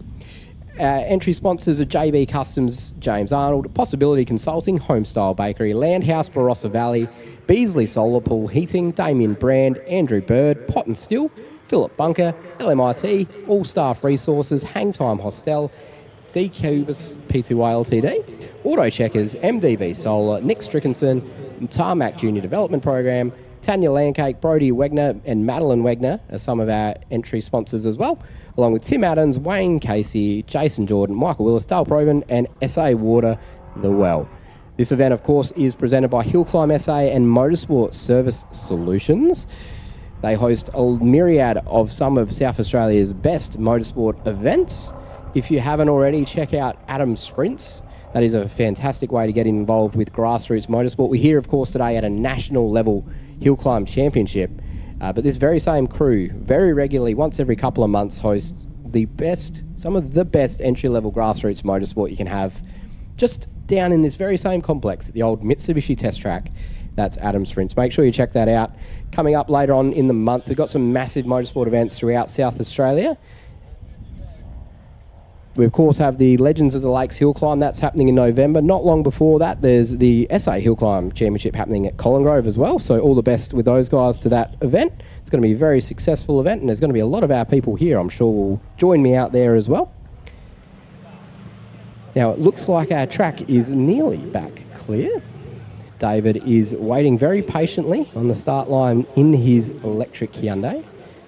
Fondly remember the first time I watched one of these cars at a track day, because obviously you hear about how fast EVs are and, you know, how fast can they really be? I was very much looking forward to seeing the car launch, and then I went, okay, yep, I get it, yep. I see why these guys would want to actually drive one of these at a track. Really, really impressive. We'll see this thing launch quite shortly, I imagine. Looks like our officials are getting things all ready to roll, and away goes David Sargent. So I mentioned David's been pretty quick so far, well and truly keeping his electric mate Michael Poljonka honest.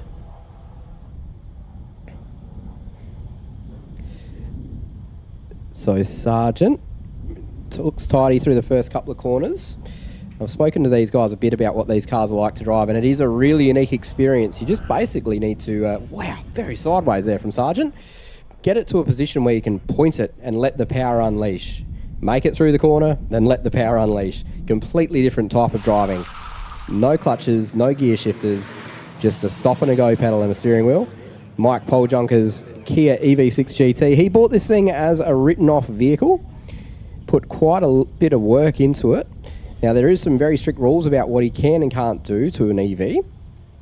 Mike's done everything he's allowed to and nothing else. A lot of really clever calculations around tyre diameters and battery power, and he's done a fantastic job. Mike looks like he's on for a quick one. So Michael Poljonka's fastest so far is a 58.41, a 58.09 from yesterday.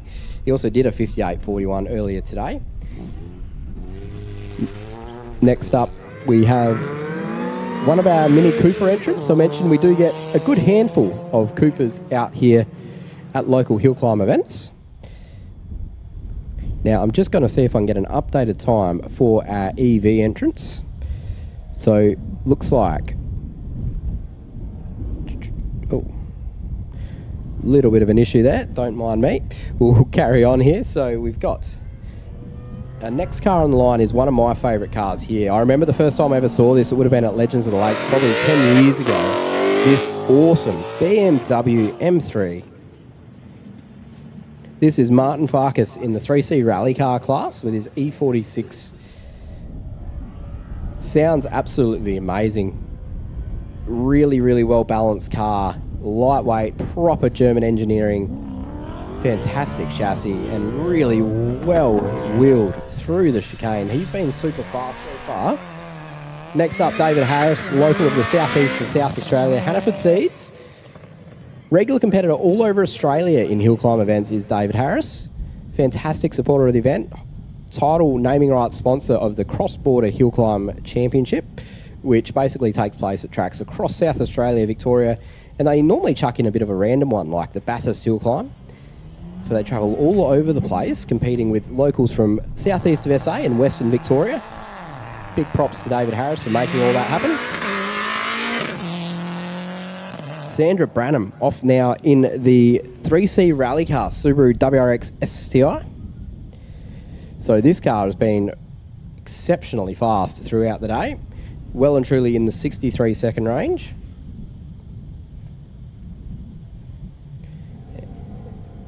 Branham, absolute family of motorsport. That was really expertly done through our chicane. I'm going to get some times happening for us again in just a couple of moments, don't mind me, as John Harnham in the Subaru WRX throws it off the start line. Dylan's picked him up pretty early in proceedings. Thank you, Dylan. Great camera work as always from my mate Dylan Sainsbury. I'm joined here actually in the stream base by Will Chamberlain of Streamcraft Media. If you've watched the Drifting SA stream or some of those others that get around, he's a big part of that. And it's a massive thank you to all of these guys for making this live stream possible. This came together a bit last minute, but we're really proud to be able to help broadcast the Australian Hillclimb Championship to the entire world. Julian Newton is on the line at the moment. He's just heading around the first couple of corners. Newton has been the fastest of our 3C rally cars, all drive, all class. A bit underpowered compared to some of the competitors in this class. A bit less serious, I think it's fair to say, than some of the other competitors, but super well put together, well managed car is Julian Newton's Evo 9, looked after by, I believe it's BRM Motorsport that handles that one. Michael Willis is heading around, oh, sorry, no, that's an Evo 10. I'm not sure who that is at this point in stage, sorry, but we've got so many great cars here.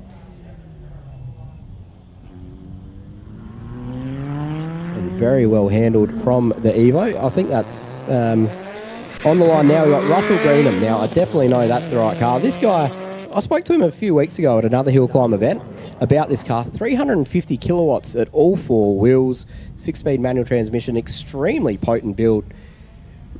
Pretty thoroughly put together, proper cage, proper suspension setup, all the gear. Russell's very much still learning how to tame all of that and how to get the power down, but he's been going quite quick throughout the weekend and finding extra time all the time.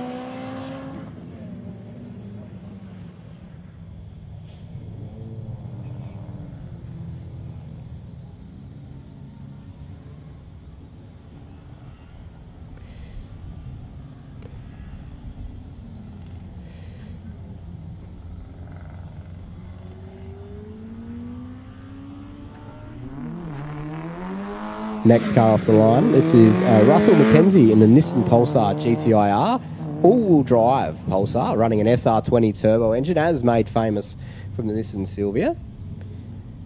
Green Dog did call this one the Baby Godzilla yesterday, and that is pretty much what it's known for.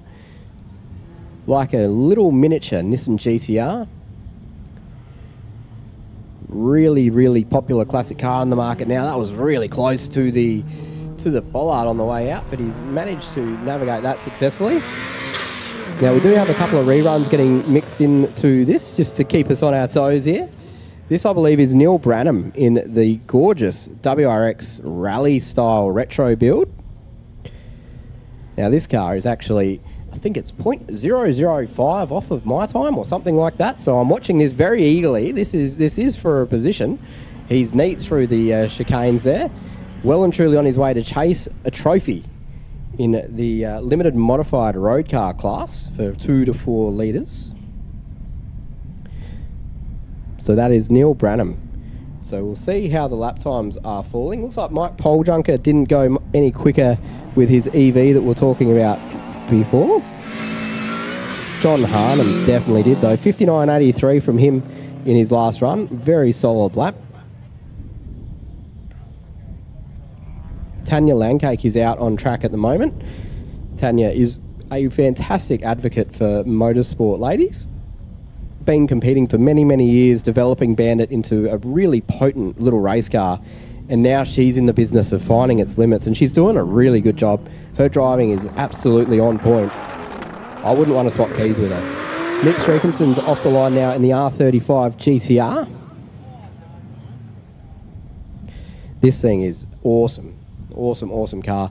We can say what we want about gearboxes made of glass, but I would absolutely love to have one of these in my shed. What a great way to get to work, or a fantastic way to spend a Sunday right here at the Ben Motorsport Park. My mate Wesley Crail is launching now in his Subaru WRX GC8. Now, this fella only joined into motorsport a couple of years ago with this car. I think he bought a late model WRX and gave that a go. Then he's like, oh, I want something a bit older, a bit I can play around with a bit more. So he bought this thing. And out of nowhere, he's actually an extremely talented driver. Lovely guy in the paddock to have a chat to. And just a fantastic advocate for motorsport. Really tidy through the chicane there. Wes Crail is proof that you don't have to get involved in this stuff when you're 10, 15 years old, like everybody who wants to go racing Formula 1. You can join into grassroots motorsport at any stage in life and definitely find somewhere you can be competitive.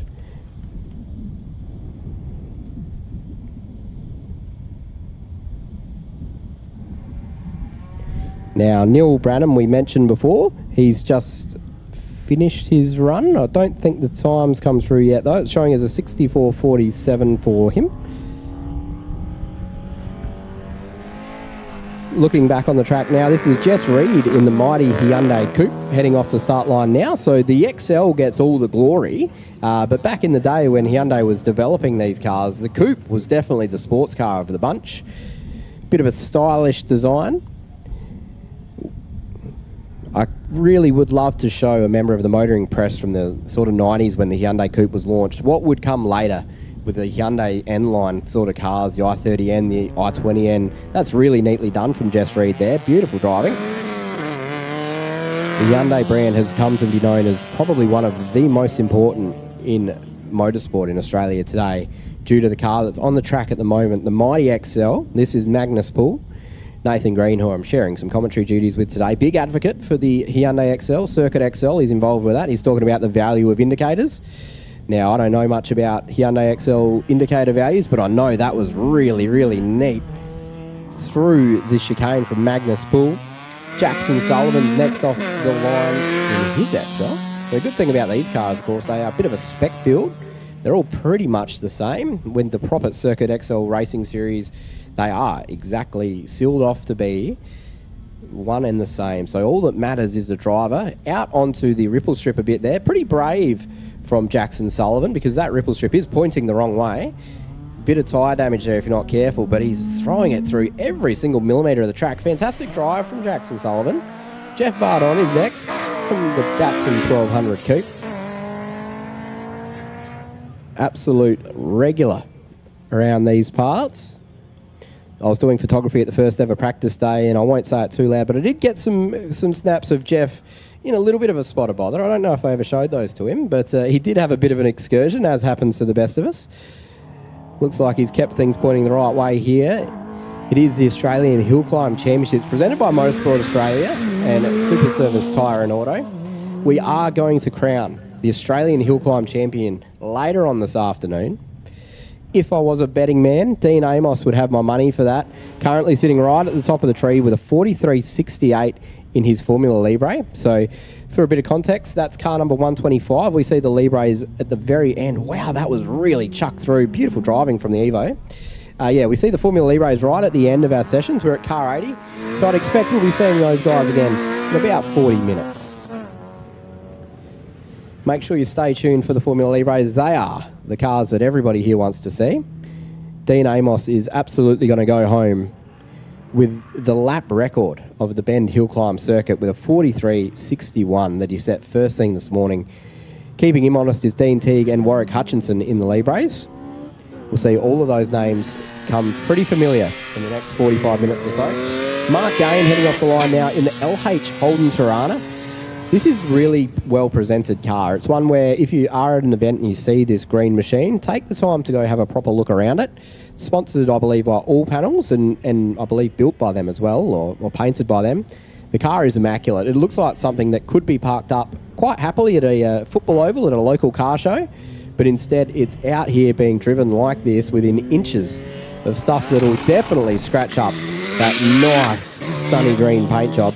Glenn Ladder's off the line with a vengeance with the RX-7, mighty rotary-powered FD. This car's been racing for many, many years. It's probably at that point in time now where the FD RX-7 is considered a proper classic, and you might not go buy one today to turn into a race car, or you'd be spending a fair bit of money to do so.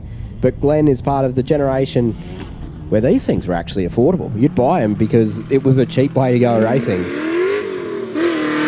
But I'm not going to make any jokes about the reliability or ongoing maintenance costs of a rotary engine.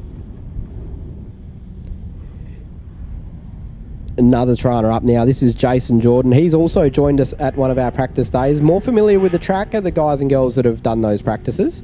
First time ever using this track in a competition environment here this weekend. It is a bit of a level playing ground for our competitors. Everybody here is, apart from those who snuck in a practice day, well and truly going on untested ground for our interstate mates. We did see some interstaters come to the bend just for that practice, just so they would be well prepared for this weekend. And now at this sort of stage of the weekend when we're, there it is, yep. Bit of a rub on the right-hand cone and a smack bang in the middle of the left-hand one there from Wagner. So we'll see a bit of a clean-up operation to reset our T-top back in place at the chicane. I'm going to take a brief breather. Thank you again for joining us here at the Australian Hillclimb Championship. Once we've got that chicane back up and running, we'll be back live with you in just a few moments.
We are here at the Australian Hillclimb Championships, brought to you by SupaService Tyre and Auto and Motorsport Australia. Thank you for joining us here on the live stream. Thanks to Hillclimb SA and Motorsport Service Solutions. This whole event is thanks to the absolutely tireless bunch of volunteers and officials and support people behind the scenes. I've been privy to this little thing from pretty much the day it got across the line as being the Australian Hillclimb Championship, probably 12 months ago.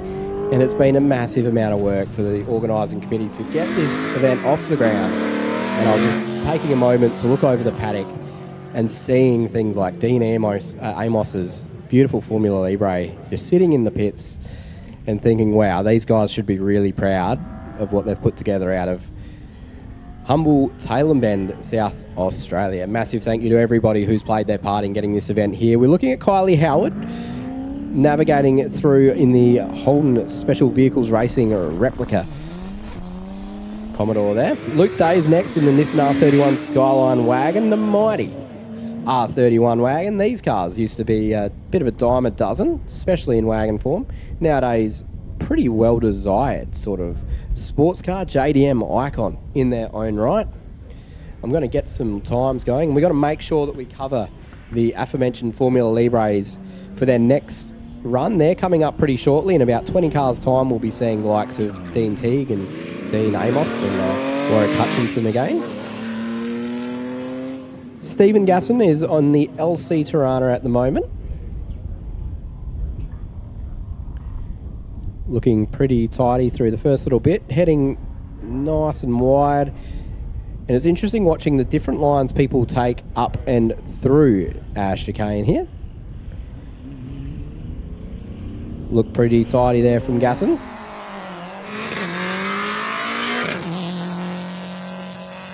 So the fastest run we've seen so far this session was a 55.74, and I believe that was from Julian Newton in the Evo. We're starting to get into some of our really special cars here, some of our really, really fast stuff.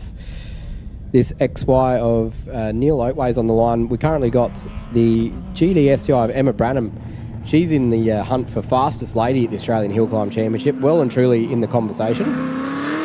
Now, Neil Oatway, what a great looking car to have racing here in Tailem Bend the same day as the Bathurst 1000.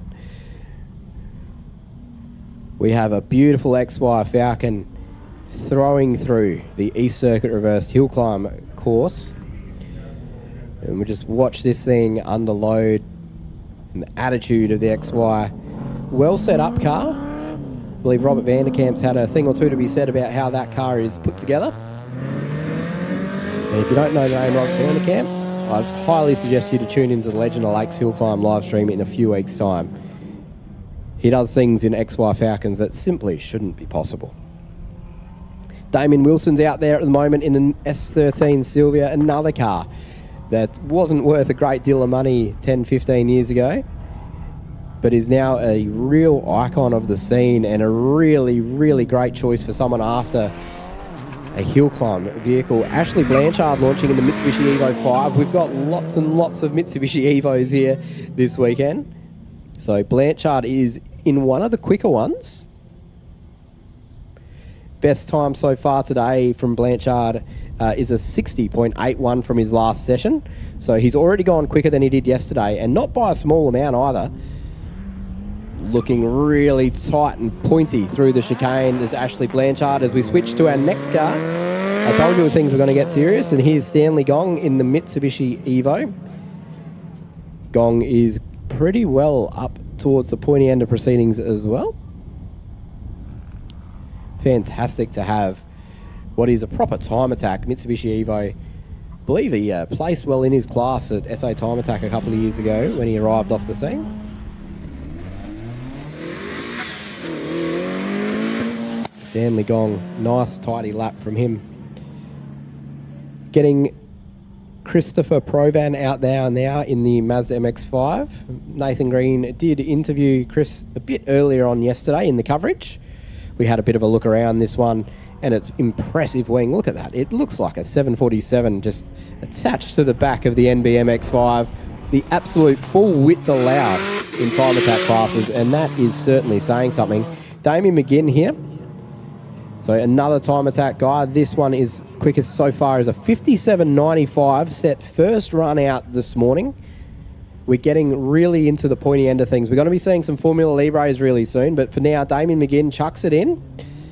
Nice and tidy, little weave through, setting it up into that corner. And the speed you carry out of that chicane is critical because it absolutely will follow you through the most important part of the track. If you lose time in the chicane, you lose any hope you had of setting a decent lap time here at the Australian Hillclimb Championship. Damien Brand in the beautiful SJ1000 sister car, WRX GC8. Oh, that's neat from Brandy. This guy can really wheel. He's been going pretty well in that car, still under the development stages. But Damien Brand's quickest so far is a 53.40 in his last run. He is 6th outright in that gorgeous blue GC8 two-door. Dougie Johnson is just in front of Damien Brand. His best is a 52.83. Hard on the brakes there. Really, really millimetre perfect. Doug Johnson sometimes runs some extra aero on that car. He's taken it off for this one, probably so he can better navigate that chicane. Speaking of front aero, here's Mirko Gerbic, who is also in that same conversation with Damien Brand and Doug Johnson. 53.71 is the best time that we've seen so far from Gerbic. Beautiful car, this one. Really well prepared, well time attack spec. Mitsubishi Evo, full lean. Extra foot either side of aerodynamics doesn't slow him down through the chicane. It would be really, really difficult to actually know where the extremities of the car are when it is that wide. Watching him up off screen, wow, the speed that thing carries is really impressive. Mirko Gerbic, currently 7th outright. Doesn't look like we're going to see Dan Day out here again, unfortunately. He appears to have parked the S&J 1000. His 51.08 looks like it will be quick enough to secure him both the time attack open all-wheel drive class and also, unless Douglas Johnson can pull a rabbit out of the hat here, he's about 1.8 seconds back. So unless Dougie can pull something out, it looks like Dan Day will be our quickest tin top here as we see some red flags on track.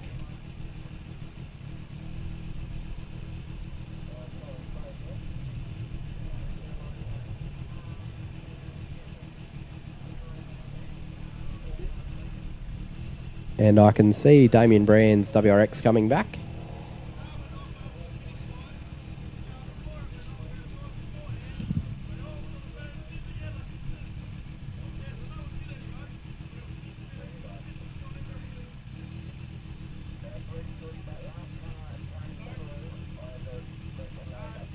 And everybody looks to be, all the cars coming back nice and safe. Looks like someone, I'm going to guess it's Douglas Johnson, might have had a little bit of a moment from him being out of sync with Mirko Gerbic. So I reckon we'll check some times in a moment and see exactly what's happened there. But it looks like all of our open class all-drive time attack cars are still in one piece, which is really fortunate. And I definitely called it. Doug Johnson ran a 67.34 there. So he's lost 10 seconds, well, 15 seconds from his normal lap times. Looks like he must have had a bit of an excursion. So Dougie Johnson is coming back under his own power. The car looks to be well and truly straight and true, so nothing too major there. But in other news, we did see an absolute blinder from Damien Brand. Is it Damien?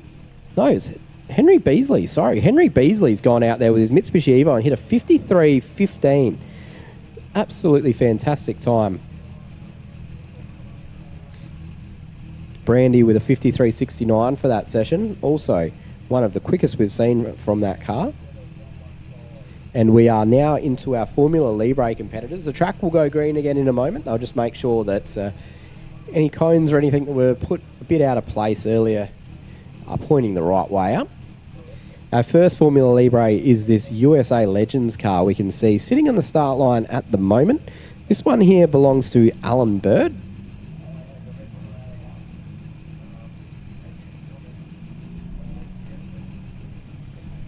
Now, after we finish with our Formula Libre competitors, we are going to have some more live interviews from the paddock with Nathan Green and our cameraman, Dylan Sainsbury. Keep an eye out for those. They'll be coming up in the next 15-ish minutes. But we just wanted to make sure we could get you these Formula Libres at full flight one more time before we jump into the interview mode.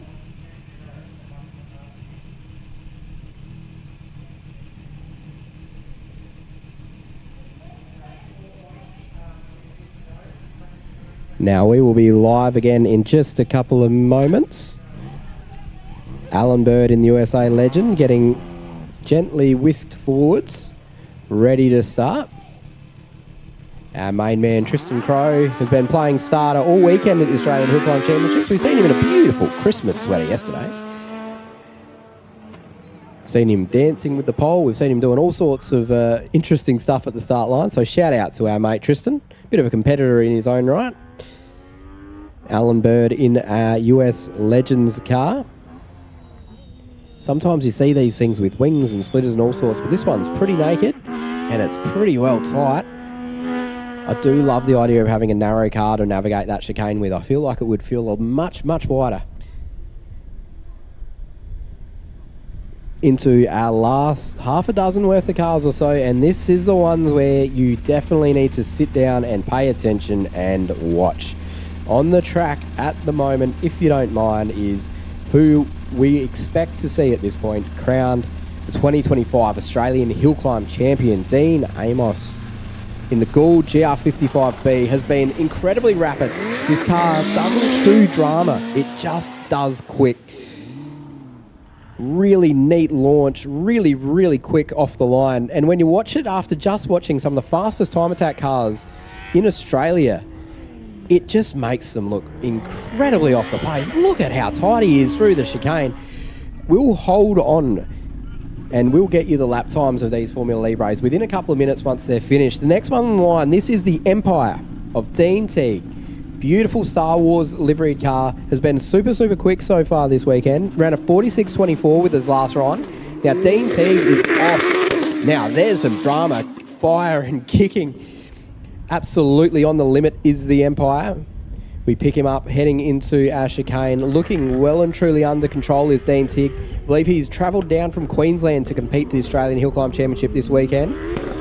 Very neat, up and through we go. And we're going to be on for a couple of good laps because those early sectors looked absolutely fantastic. So Dean is very committed to the sport. He's actually bringing back the Dallara next weekend. So he's going to come to the Australian Super Sprint Championship in another car. So a Dallara with a Judd V8. So one trip from Queensland was insufficient. He's gone back to get another car to come back next week. I gave him a call because I figured that he maybe had some storage or accommodation things working. I said, no, we're going home to pick up the other car. That is commitment. Awesome stuff there. Now, our last, I believe this will be the last of the Formula Libres we'll see. Warwick Hutchinson set an absolute blinder out of nowhere earlier. He did a 47 flat, 47 flat, just 0.75 of a second off of Dean Teague for second outright here at Australian Hillclimb Championships. Hutchinson, a bit of a different line from what we see from some of the full-bodied cars. And a nice millimetre perfect run through the chicane. And next, we've got the cheap boss of David Whiteside, bit out of sequence. Now, this car is a bit of a local legend, runs regularly at local events. I've always thought it does look like an absolute handful of a thing to drive. You'll always see it slipping and sideways. It's got some extra underbody aero on the car this weekend for Whiteside. Bit of different gearing for the big wide open stretches of Collingrove. I reckon he nearly rubbed the base of that bollard, but he's kept it in check. Wow, that was running wide. Now, we will shortly be seeing some live interviews, but before we get to all of that, I do want to just quickly press refresh on my timing screen and bring you the up-to-date times from those last few Libres we just saw fly through. So, Dean Amos has not improved on his best of 43.61, but, we haven't had them come through just yet. I'll get you some updated times for our Formula Libre competitors in a moment. So I just caught up with Damien Brand down in the paddock, come back with a bit of dust on the car. Seems like he forgot to use the brake pedal as he went over the finish line, did a 180 on the dirt. So that was our brief hold-up, was the World Rally liveried Subaru did World Rally liveried Subaru things. Indeed. Now, I'm not one to commentate, Curse, but I did see Brandy in his other WRX do a similar thing a couple of weeks ago. After I've never seen this guy have an off in 10 years of motorsport. He is one of the most consistently dead-on drivers you'll ever meet. So I don't know how he'd be feeling after that off, but the important thing is he got the time in the bank first, I guess. He was full of laughter. Everyone down there was full of laughter. A bit of dust on the car. No harm, no foul. That's what we like to hear from Damien Brand. Absolute legend of the motorsport, huge character, and someone I'm really, really proud. Damien Brand and huge, I have not heard in the same sentence. Shorty. He's shorty, all right? He's shorty. But what he makes, what he lacks in stature, I shouldn't be throwing stones on that anyway, but what he lacks in stature, he definitely makes up for massive amounts of charisma and passion. The guy loves this stuff, and he's an absolute asset to the community. So I can hear some rowdy stuff in pit lane. And I think that might be because Dean Amos has just gone even quicker. Even quicker, Green Dog. We've seen a 43.33 from Amos in the unbelievable Gould GR55B. So that, surely, is going to be the run to crown the Australian Hill Climb champion. Now, it looks like we are going to get a couple of our time attack cars to have a quick rerun following the aforementioned dust adventure of our mate Damien Brand. I thought it was Dougie Johnson that might have had the moment. Turns out it wasn't, but it might have distracted him a little bit.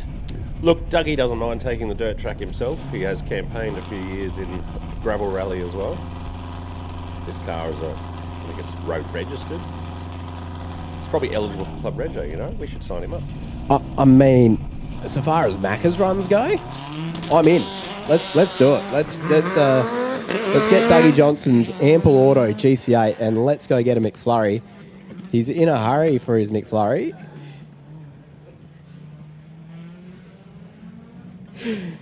Thanks, Dad.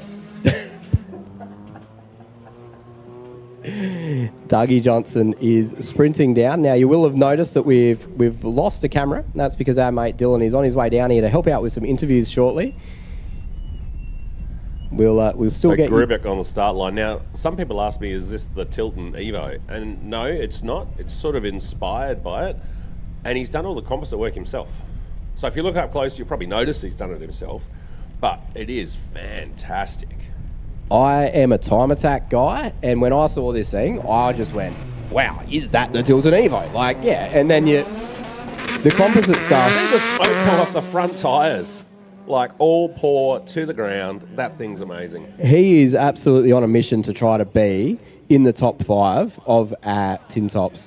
Well, he's there, but top 5 overall. It looks possible for Mikko Gerbic. So his best so far is a 53.71. He's chasing Damien Brand's 53.40 to crack in. So what time does Dylan do in the camera car?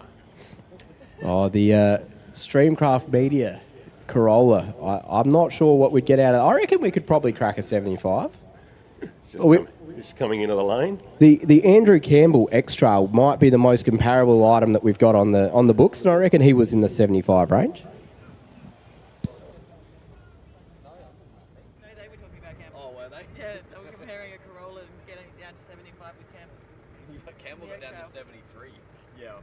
Oh, they were saying when you went out there, like, yeah, the RV, yeah, you know, one of the best sounding engines. Yep. Like, yes, it is. It's 20.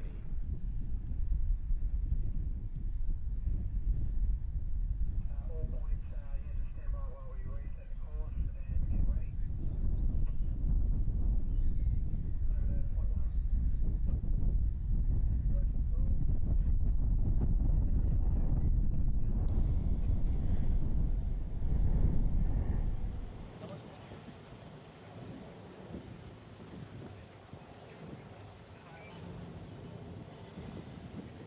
Okay, so with that last run from Mikko Gerbic, I threw the challenge to him. I said, if he can go quicker than Damien Brand, I'd be impressed. Certainly impressed. 53.07 from that awesome Mitsubishi Evo 7. Green Dog did point out the smoke pouring from the front wheels as that thing reefed for grip right here from the start line of the Bend Motorsport Park East Reverse. Fantastic lap from Mikko. He'll be really, really happy with that. That's a serious car, and he's done a lot of work on it himself. He should be really proud to screw together something that can go that fast. Well and truly in the conversation for one of the fastest cars here. We've seen some really incredible times. We've seen Dean Amos just absolutely smash things out of the park. 43.33 from Amos. To put that into context, Dan Day, who is our guy, he's a local guy, wins a lot of events, I think it's fair to say. 51.08 from the SJ1000. That's 8 seconds faster than one of South Australia's fastest hill climb cars. Massive credit to all of our Formula Libre competitors. And a huge thank you for everybody who's joined us and tuned in to the live stream here. This is, of course, the SupaService Tyre and Auto Motorsport Australian Hill Climb Championships, with thanks to Hillclimb SA and Motorsport Service Solutions. I'm going to sign off now because I have a plane to catch. I've been Hayden, I'm from the Pit Walk. You can check us out on Facebook. Massive thank you to Hillclimb SA for having me out here, not just to talk to you guys on the live stream, but also as a competitor. And from a competitor's point of view, this has been an absolute pleasure to be a part of. This track is exceptional. The organisation of the event has been amazing. And it's been a bit of a tumultuous journey. It hasn't always been smooth sailing for this club. There's been a bit of rumblings in different places, but I really hope as a community we can move into a really exciting time where we can host these types of events at this venue all the time. More choice in local events is always a good thing. So thank you to everybody who's made this event happen. Thank you for watching, and we'll be back live in just a couple minutes with Nathan and Dylan.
Oh, cool.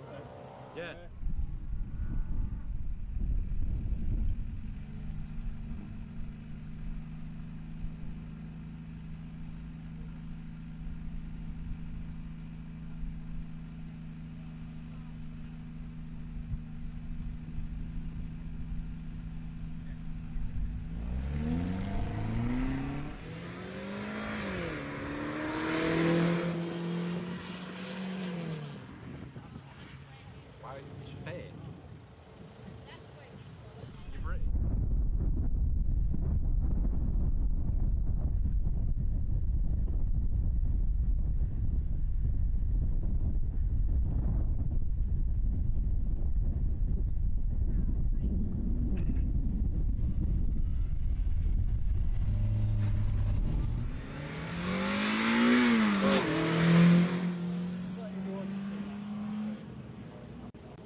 We were saying the whole yeah.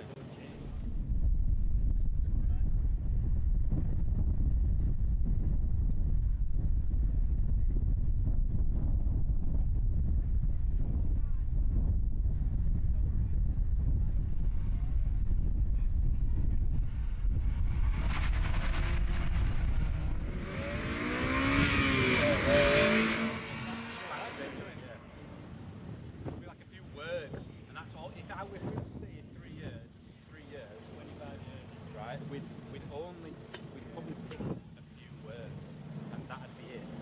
I've noticed that going. Okay. But I can go bloody hell, my own yeah. No, it's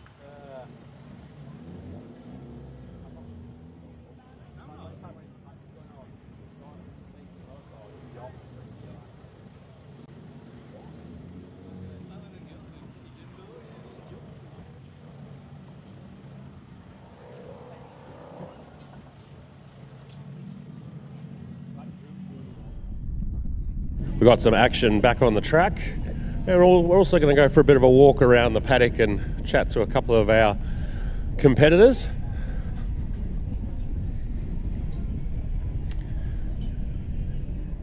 We've got a number of Subarus out here in the paddock. Fantastic looking cars. Are we live? Yeah, cool. All right, we'll go for a bit of a wander and have a look at this thing. This car's got a little bit of history. We might have a chat to one of the drivers over here in this Blobeye or Hawkeye? Hawkeye, yep. So whose car is this? This is my mum's. I am lucky enough that both this car and our old other rally car are hers, and she willingly shares the drive with me, which is a bit rough for her because I'm beating her. That's you're not meant to do that, okay? You're not meant to beat the owner of the car. Can you tell us a bit about the history of this car? So not being the owner of the car, I'm not crazy across it, but this is an ex-dirt rally car. It's come over from WA. It's got quite a bit of history to it. It's been crashed many times, rebuilt many times, but it's got a sequential in it, which is pretty quick. It's got all the goodies to go with it as well, and it's proving to be pretty fast out there on the track today as well. I heard also that it's got a neat ECU that had Crocker written on it, maybe. So S&J were told they cannot have the ECU. So it's a bit of secret sauce in it. I might go around and open the passenger door so Dylan can have a look. This has a very comprehensive roll cage. So this is a full national spec roll cage, a tower-to-tower built car, hydraulic handbrake, sequential gearbox. I believe it's a Modena. So running a Yokohama AO50 soft, which is the weapon of choice. Still running the Sumitomo brake calipers. Being a gravel rally car would normally run a much smaller wheel, therefore you can't run huge brakes. But for this kind of short course work, more than adequate. So yeah, the Sumitomo caliper, similar to what you see on Nissan Skylines and Subaru WRXs, the 4 pots, 2 pots on the rear. It's a good thing. We'll have a chat to Mum as well, so you might know a little bit more about the car. Not really. All right, let's just introduce yourself and tell us a little bit of the history of this car. So, Sandra, so it's a newly bought car out of WA. Was the WA gravel rally car. It's a maximum built car. It's been truly extended and been looked after really well through its life. So I decided, well, let's just take it to the next level and bring it out to tarmac, and might do some tarmac rallying down the track as well. So, yeah. Yeah, it'd be great to see this Adelaide Rally one year. It's perfect car for it. Full national spec cage, nice and safe. Now we also have some electric vehicles here. So this is the new generation of the sport. Some people are a little bit scared of the old electrons, but this here is Mike Poljonka's Kia, the Electro Hoon. So we can see it's plugged in, trying to get maximum charge. I'm not sure if the 7-year warranty is still valid. We might have to ask Julia Newton from Kia to see if the warranty's still on it. So these cars are quite heavy. But what Mike has done is he has added lightness by removing as much of the interior as possible. Otherwise, the vehicle is essentially standard, because to run under Motorsport Australia rules, the driveline electronics must remain standard. So we'll have a chat to the owner. So he's just wandering around.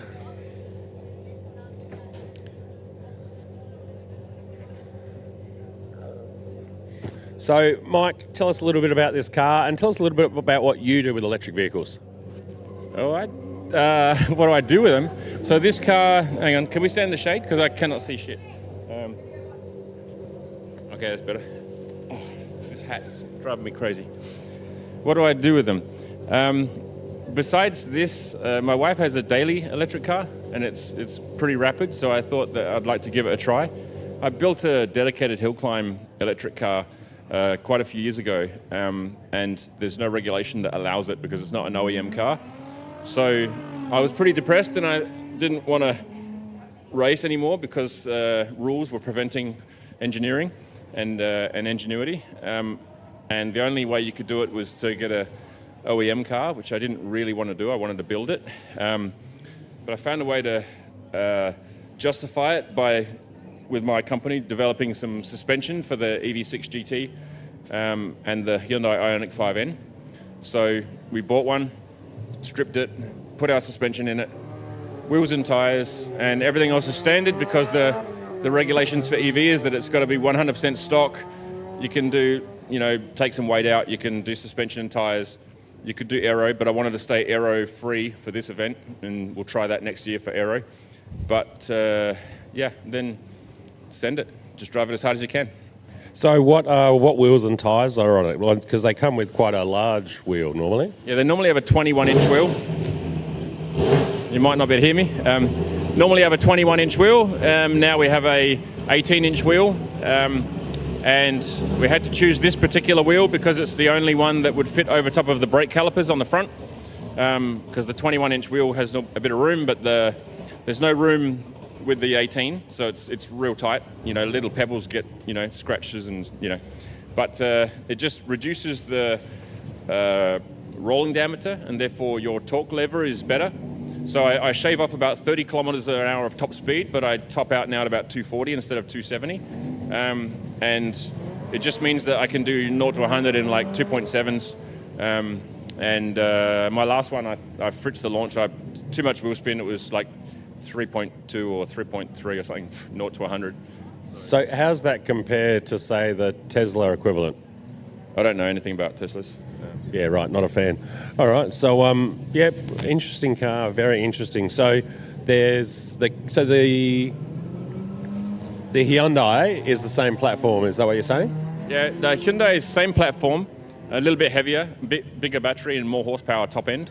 But the motors are the same, all the electronics is the same, but they have extra battery modules, so they got a higher finishing voltage. So hence, that's why I keep mine charging. Because if I go below 70%, I won't have full power anymore. Yeah, right. Yeah. So it's pretty handy that we've got a little charger here. So Yep, getting powered by the sun, so that's great for the environment. We're all about sustainability in motorsport. See if we can have a chat with Greg Keane. He's just come in hot.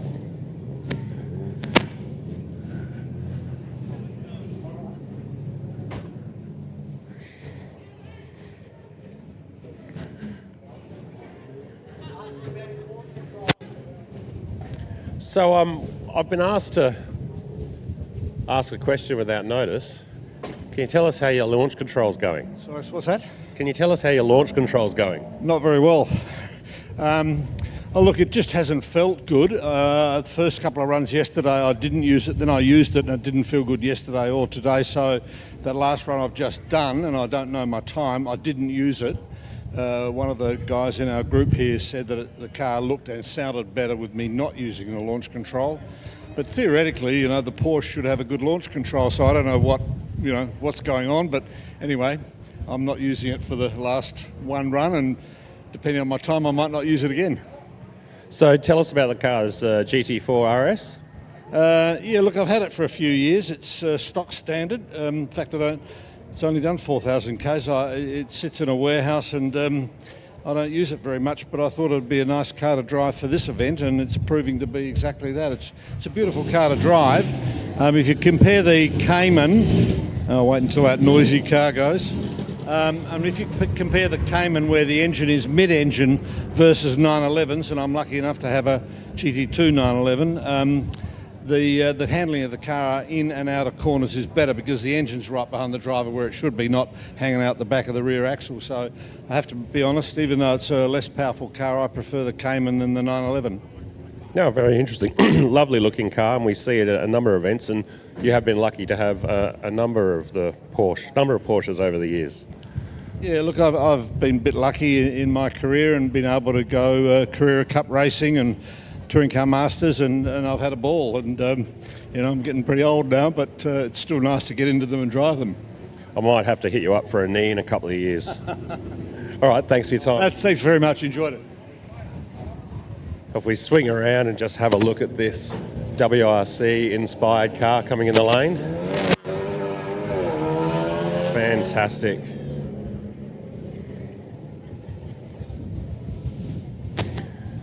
So we've got a few motorsport celebrities here wearing his finest, standing in people's way.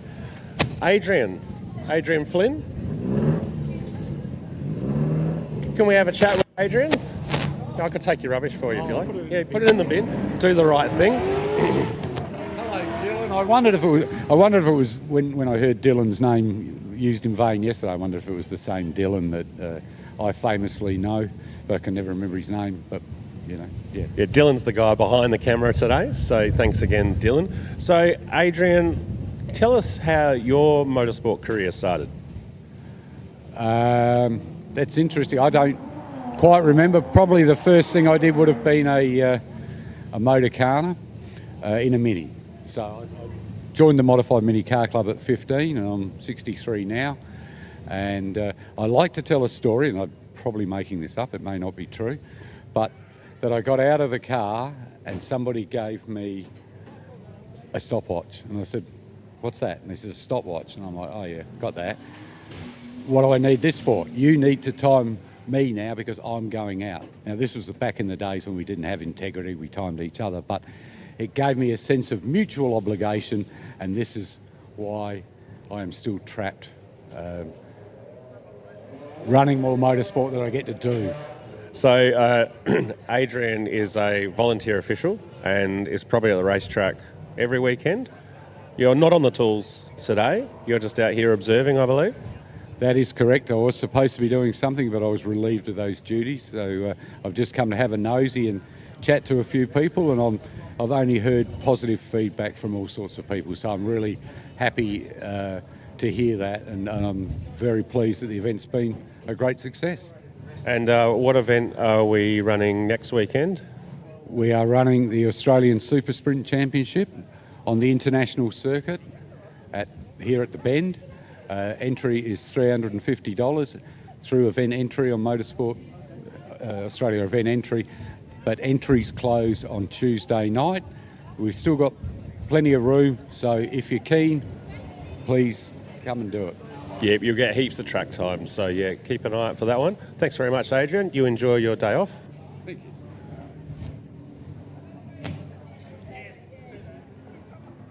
you. So speaking of...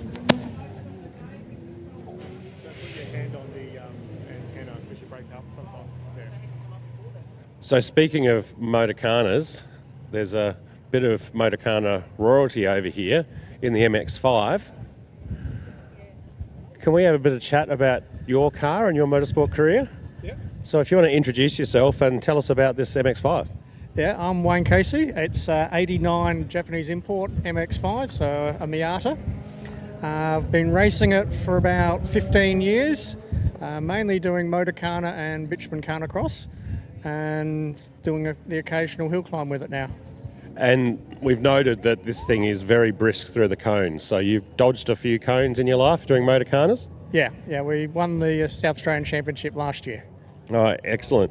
And so the car relatively simple or complex? No, it's a basic engine, gearbox is all original, never been touched. Replaced the clutch, upgraded that. Upgraded the diff.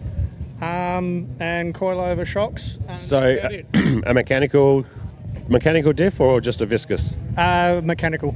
Yep. It had a viscous in it as a factory item, and after so many years of Motorcanas, it decided it had enough, so time for an upgrade. No, fair enough. All right, fantastic. And yeah, good luck out there, and yeah, stay off the cones. But you're very quick through the chicane.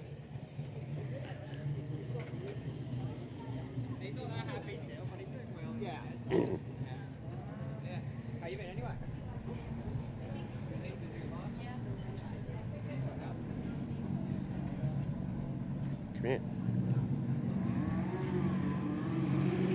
Might see if we could have a chat with someone hot off the track. So this Audi is no slouch, and he's probably still got the jitters from that run.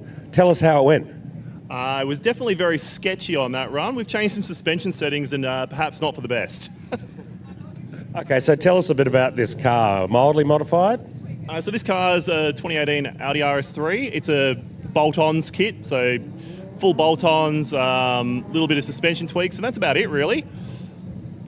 No, very brisk, and you're running the Bridgestone, it's the RE71 RS? That's correct, yes. Yeah, so that's a pretty quick street tyre. It's a pretty quick street tyre, but still a street tyre. Not as sticky as what some other people are running, but yeah, it's a pretty good option.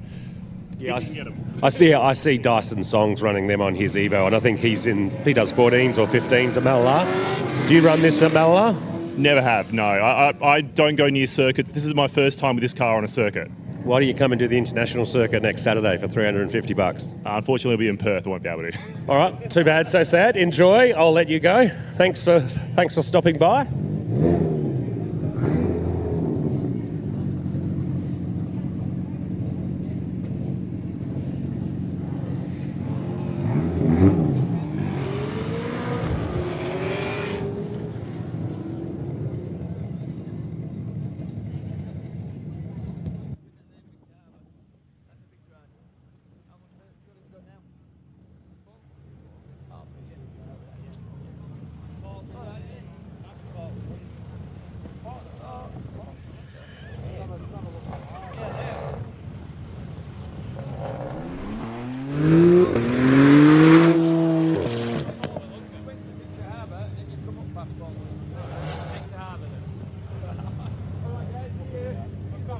So just pulling up to the line is another Audi, so all four-wheel drive.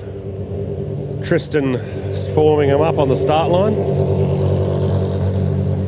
Let's snap, crackle and pop. It's an amazing launch for a hairdresser car.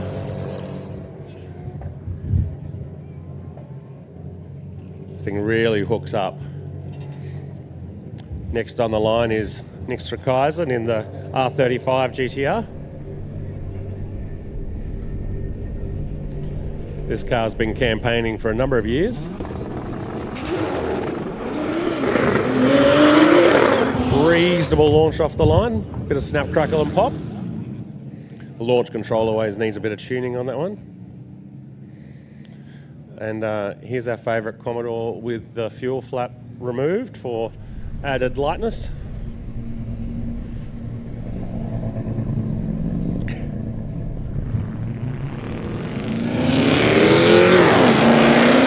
Doesn't that sound fantastic? LS power.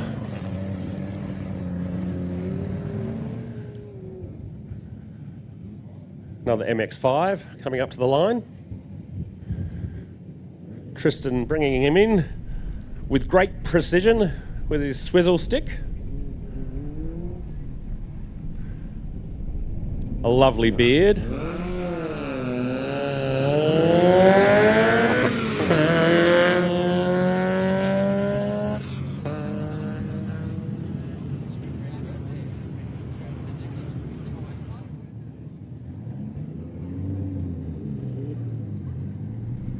See if we can grab Fletcher Bolton on his way in.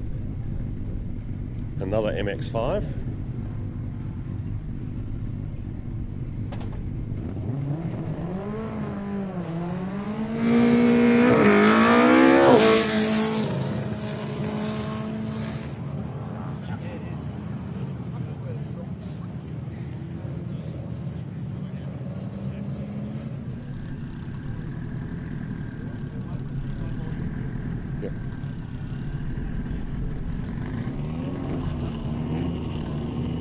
So this black MX-5 on the number plate.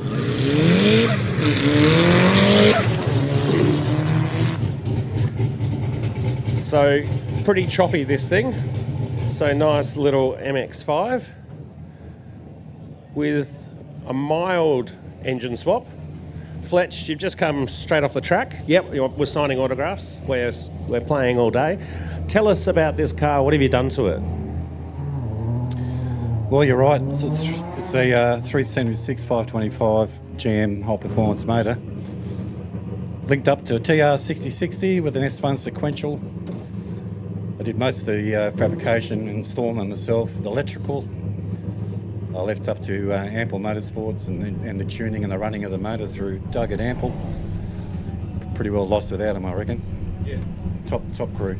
And so did the LS swap make it faster?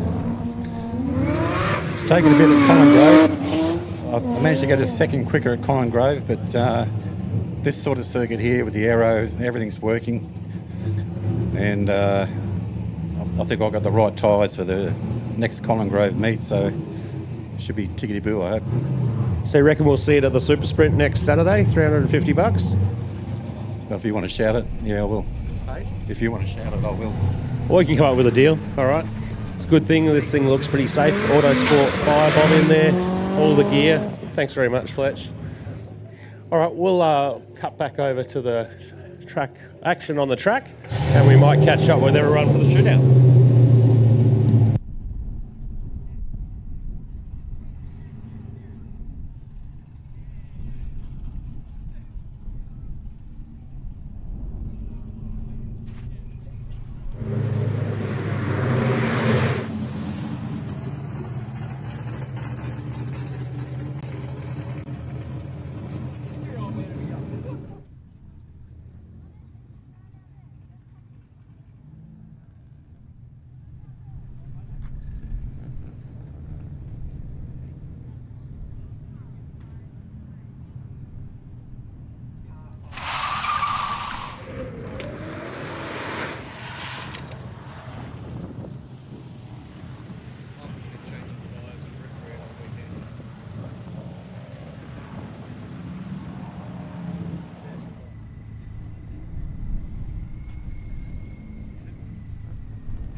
Tanya Lancake on the line in her little GC8, referred to as Bandit.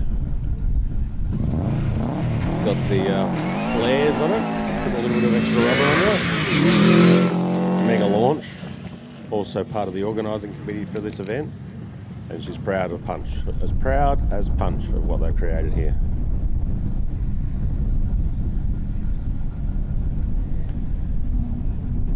'73 Wesley Crail, another GC8.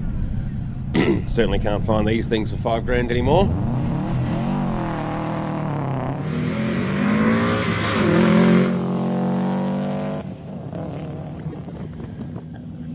And here's Dave Ruddam pulling up to the line in the Ford Escort gear.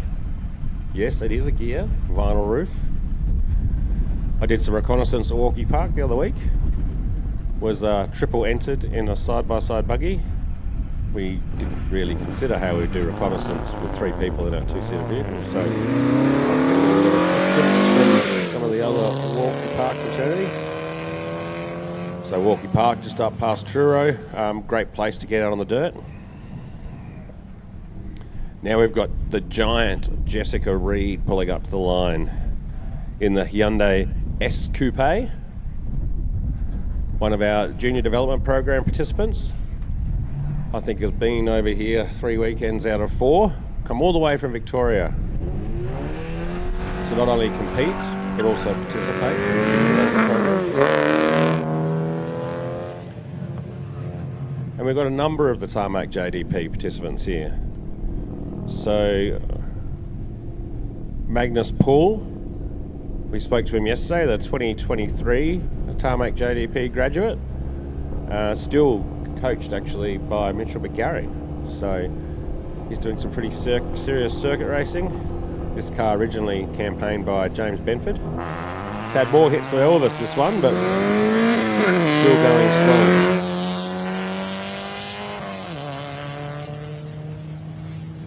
.62 kilowatts of fury, 1.5 litre twin cam. Yes, it is a twin cam. And the dash will be cracked. They are all cracked. It's a bit like Commodores with fuel flaps, XD Falcons with missing door handles. So Jackson Sullivan, this thing's got a Peterbilt engine in it, so this is pretty serious. It's a beautiful build. Been down talking to some of the dads in the Circuit Excel fraternity, trying to convince them to build another car for themselves, then they can run in the Masters. Now Jeff Varden on the line in a 2-litre sports sedan. Now this thing has a Honda S2000 engine installed pretty well under the firewall. Sits very far back in the car. Launches off the line, perfectly balanced. 50-50 weight distribution.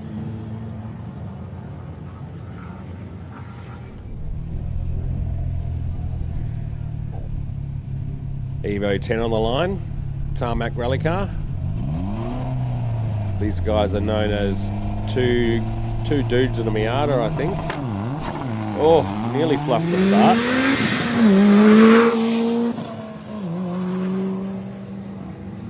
Evo 10. It's the last of the Mitsubishi Evolution products. Probably one of the heavier vehicles out there, but still well supported aftermarket. There's bright orange Honda Civic with the Hectic wing on the back. There goes Hector off the line.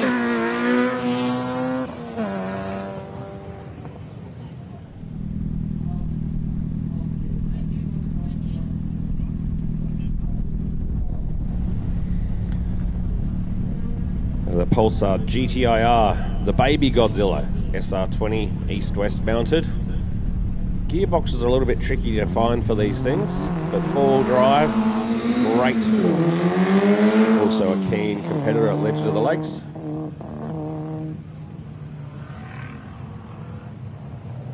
Now we reckon this should be more of a time attack weapon. It's got the SLR 5000 bonnet scoop. SLR 5000 duckbill wing, and then the fully Hectic aftermarket wing. So wings on wings, like an A.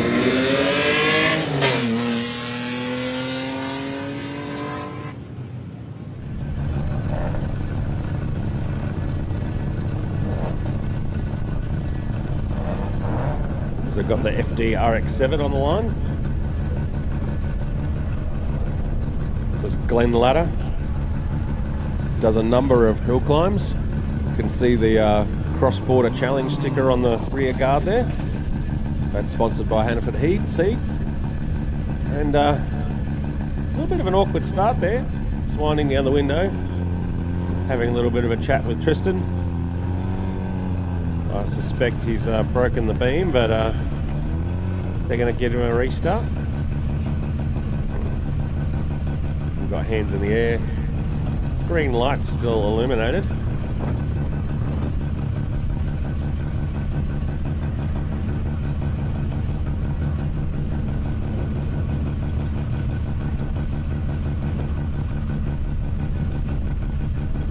So FDRX7, 13B turbo. Significant amount of aero on this vehicle.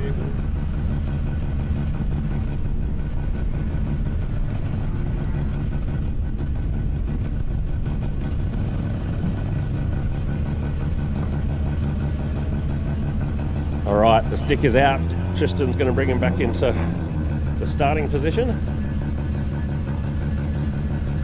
And we'll get some brap brap. Lights out, and away we go.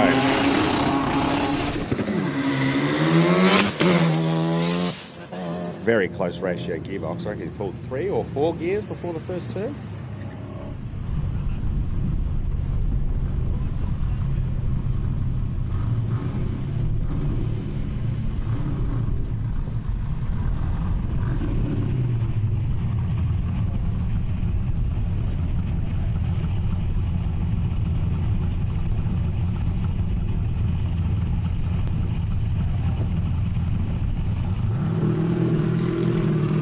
So LX hatch getting off the line. If you're a fan of the LX hatch, be sure to check out Drive South. They're bringing back manufacturing, the automotive manufacturing industry back to Australia with a very special short production run, which is a nice nod to the LX hatch.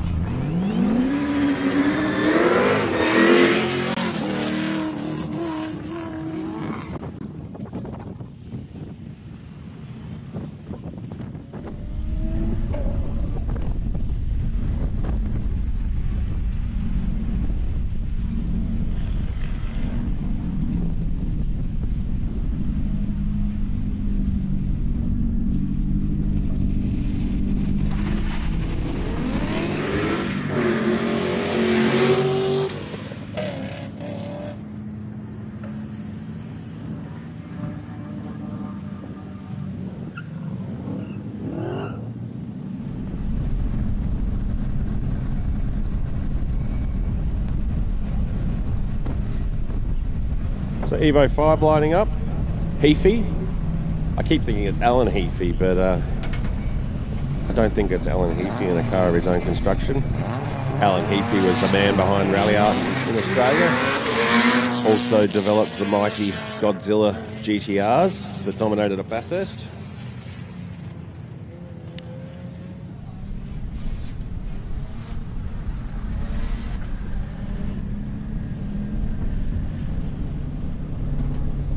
Datsun 1200 rolling up to the line. So SR20 VE plus T. If you're a Nissan man, you'll know what that is all about. Very nice launch.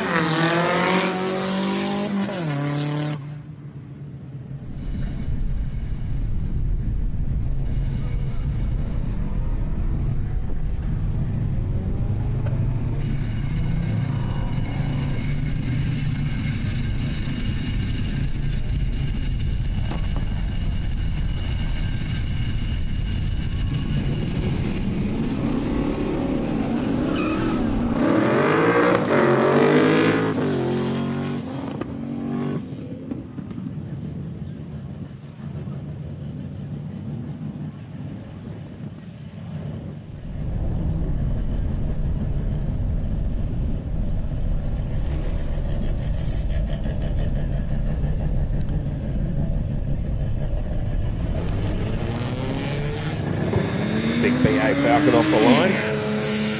Another one of our regular competitors that comes up from Mount Gambier. A regular official at Legend of the Lakes. We've got Millsy in the Suzuki Swift on the line. Another regular hill climb competitor.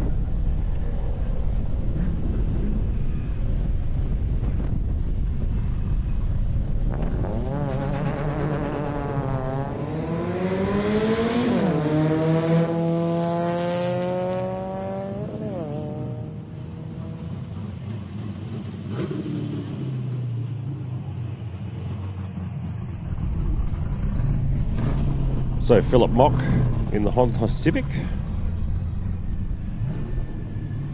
Slightly more sedate looking sedan variant. With some pretty reasonable brakes on that one by the look of it.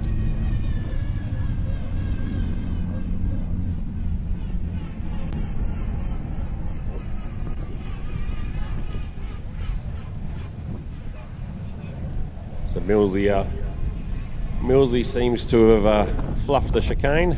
Bit of a brake lock up. Okay. All clear for the Honda Civic. Got a fly on the camera.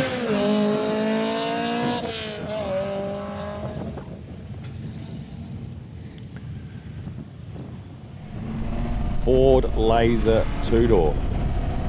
Had a brief chat with the driver. Pretty serious engine in this thing. Fully built. Reckons makes a little bit more power than his BDA. So it is quite rowdy. Not how I expected it to sound.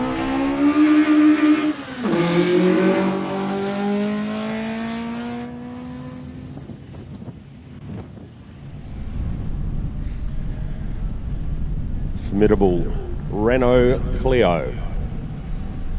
Another regular hill climb competitor. This is Luke Lamont. So this is 3J improved production.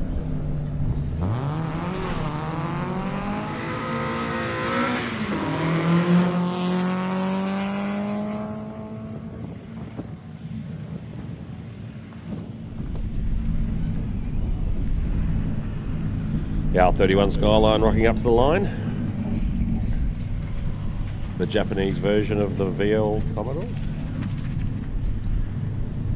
We assume an RB30 single cam. It's got the Sumitomo 4 pots on the front. Pretty reasonable brake swap.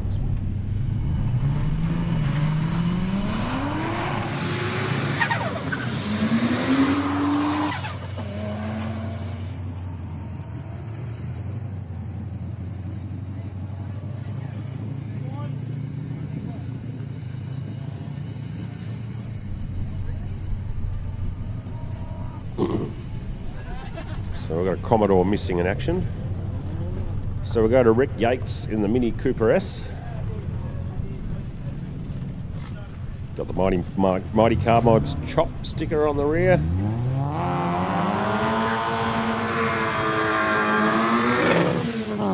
then this morning I had the luxury of going for a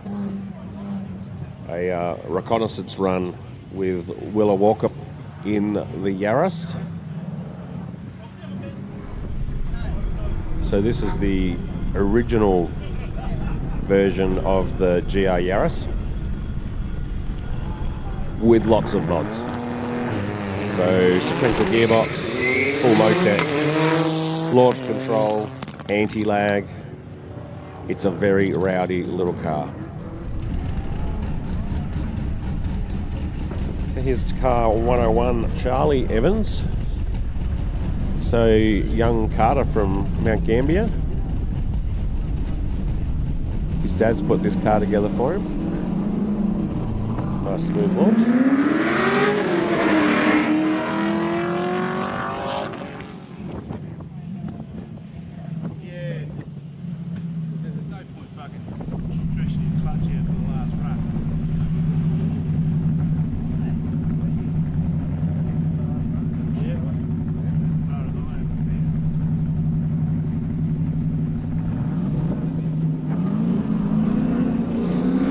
Light in the V8 to run off.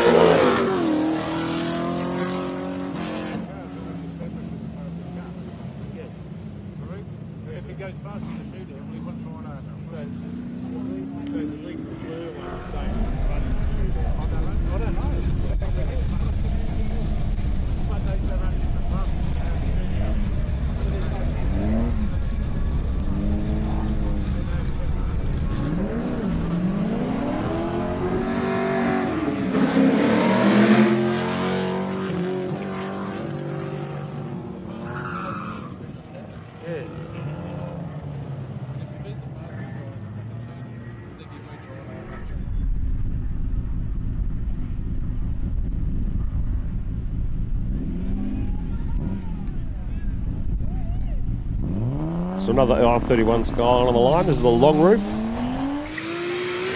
So RB25, I believe. Half cage. Decent amount of Yokohama sticky rubber. It is definitely much faster than it looks. Again, another regular competitor from the southeast.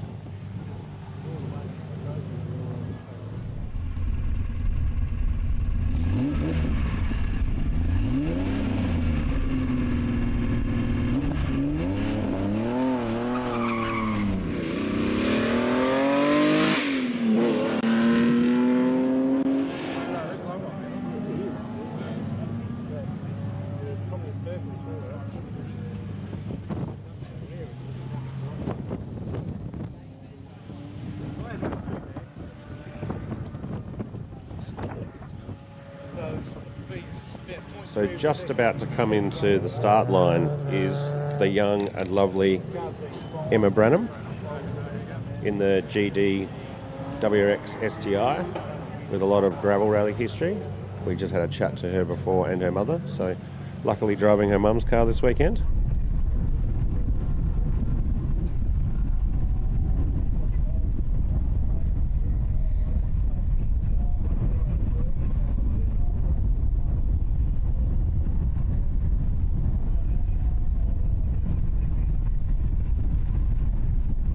Got a red light at the moment.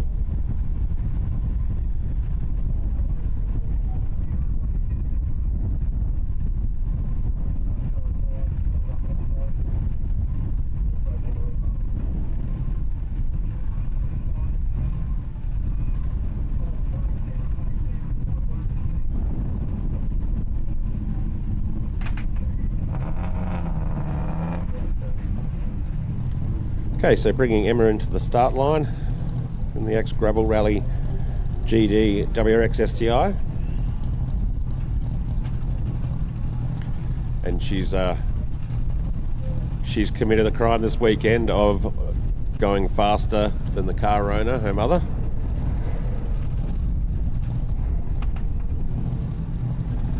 Very well prepared car.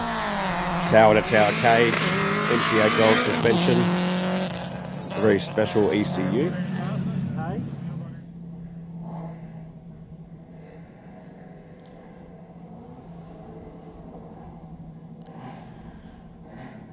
So Emma on the run down to the chicane.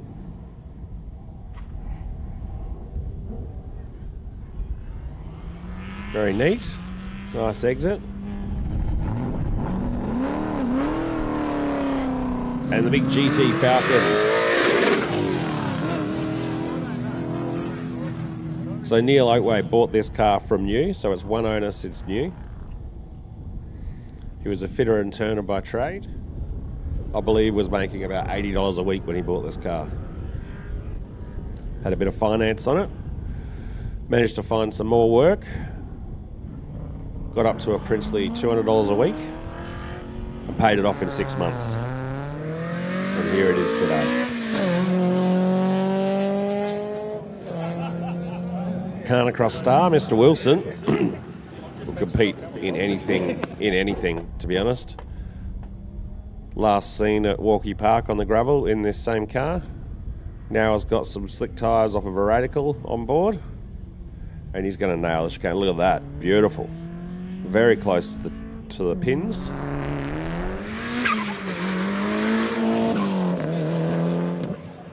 Ashley Blanchard in the Time Attack Evo heading off the line.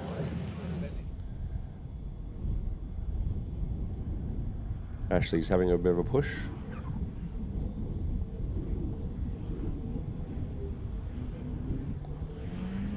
Reasonably neat exit to the chicane.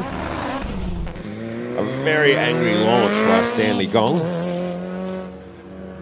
We did see the crash test dummy down in the pits before, otherwise known as Mike Dale, who's the engine tuner for this car. So again, very rowdy Evo.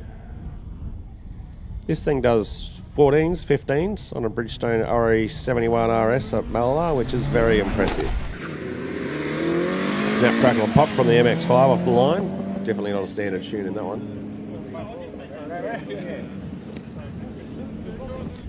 All right, now it's down to the heavy hitters. Launch control engaged by Dougie Johnson. Is GC8 WRX.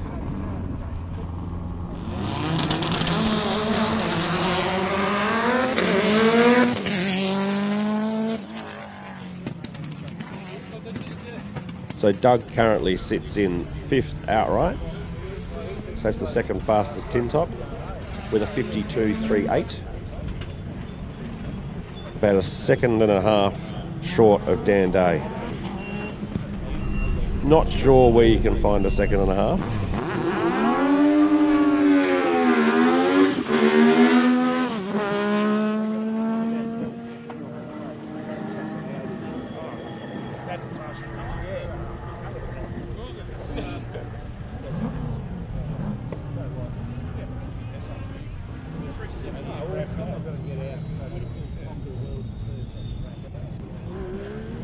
So a little legend car, nice and skinny through the chicane there.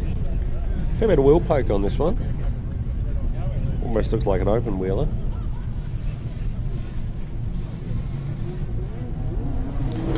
So Dougie's did a 52.39, so wasn't able to improve his time. So it looks like his best run of the day will be a 52.38, which would make him the second tin top on the road. We're not going to see Dang Day go any faster. He's packed up early. All right, now we're down to the Formula Libre cars. So Dean Amos, currently outright leader off the line in the Ford GR55B.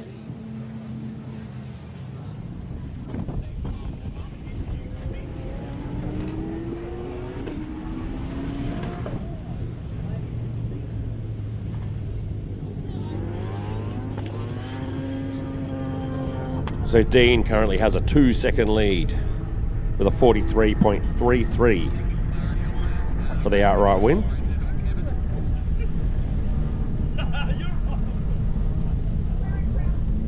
I don't think he needs to do much to impress anyone on this last run. Definitely has a commanding lead. Dare say one hand on the trophy.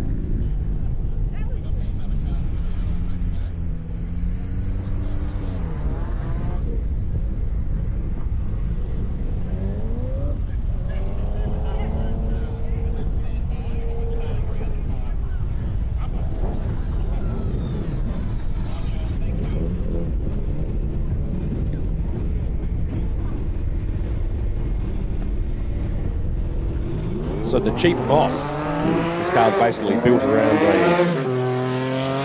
a transaxle from a 80s Formula 1 car, mated to a Mazda V6, and a couple of disco potatoes strapped to the side of it, and some homemade aero. You see the black straps on the wing element there. That's because they were getting a significant amount of flex. And really, they just didn't want it to break. So a bit of the gaffer tape to reduce the DRS effect on that rear wing element.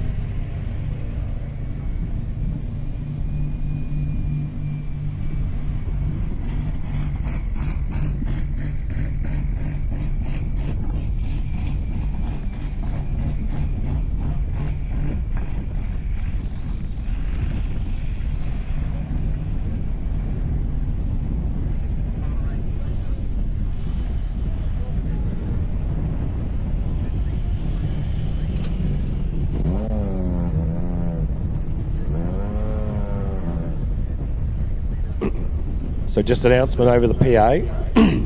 It sounds like we are going to get a 5th run. So if you want to have another run, put your skid lids on, form an orderly queue, and follow the directions of Amy and the team in the paddock, please. So that's just been announced. We're getting a 5th run for competitors today. Thank you everybody for running to schedule.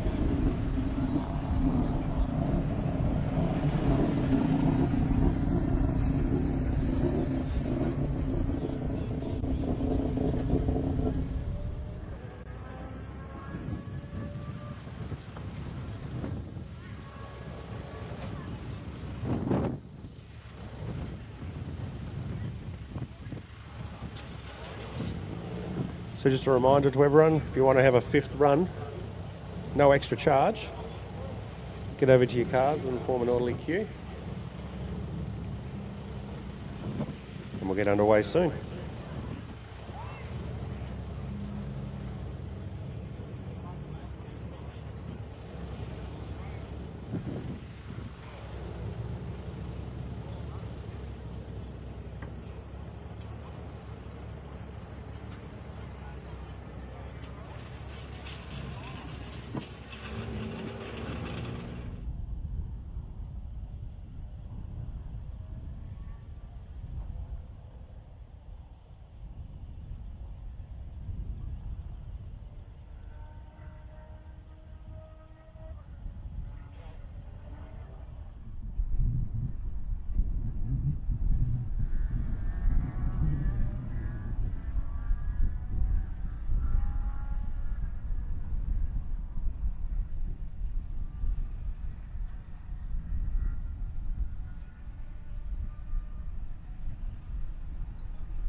So Greg Keane on the line in the GT4 RS. Just had chats with him before. Pretty serious bit of kit, straight out of the showroom like this. Carbon fibre brakes, mid-mounted boxer. He's been playing with the launch control. Let's have a listen to this thing get off the line. Beautiful, smooth, makes a fantastic noise. Now from one extreme to another, we've got Mark Ruder in the Hyundai i20N. Just running some slightly stickier tyres, some Serco brake pads. Got the black roof, looks pretty smart, and he's off. Mark's claim to fame is a number of years of improved production racing around Australia.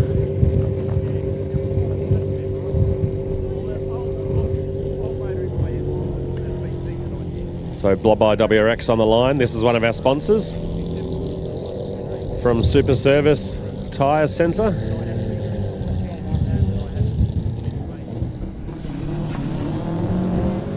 Solid launch, gets away.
Off the line, 62 kilowatts of twin cam Fury in the Circuit Excel.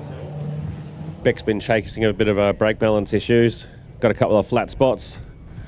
So a good bit of wheel spin on the line might make those 50-cent pieces round again. She's going to go hot into the chicane. She's got to get the braking marker right, try and stay off the cones. Beautiful, nice little run through there. Just clip the curb as she comes up over the hill and then disappear down the dip. Plenty of undulation down the back side of the East Circuit. Certainly looks brisk through the S's. The XLs love being greedy on the curb in there. Now through the bowl.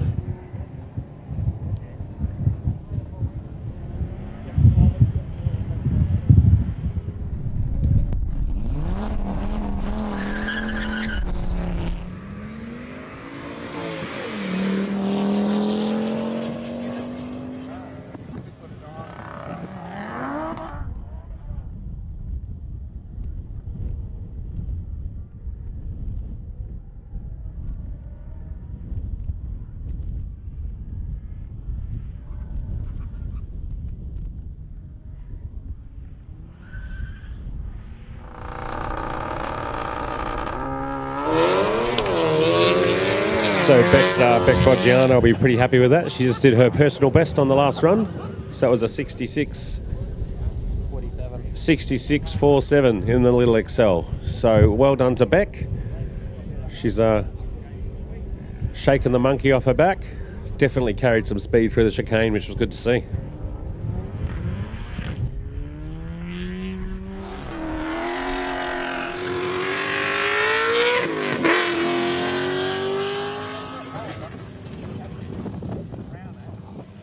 We're just going to wrap up this final run and we're going to wind down on the live stream. So check out the link in the comments below for the timing. So you'll see all the timing coming up for the rest of the afternoon. And keep an eye on the socials for the presentations this afternoon, this evening. Thanks everyone for tuning in. Thanks for all the sponsors and officials.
through turn one.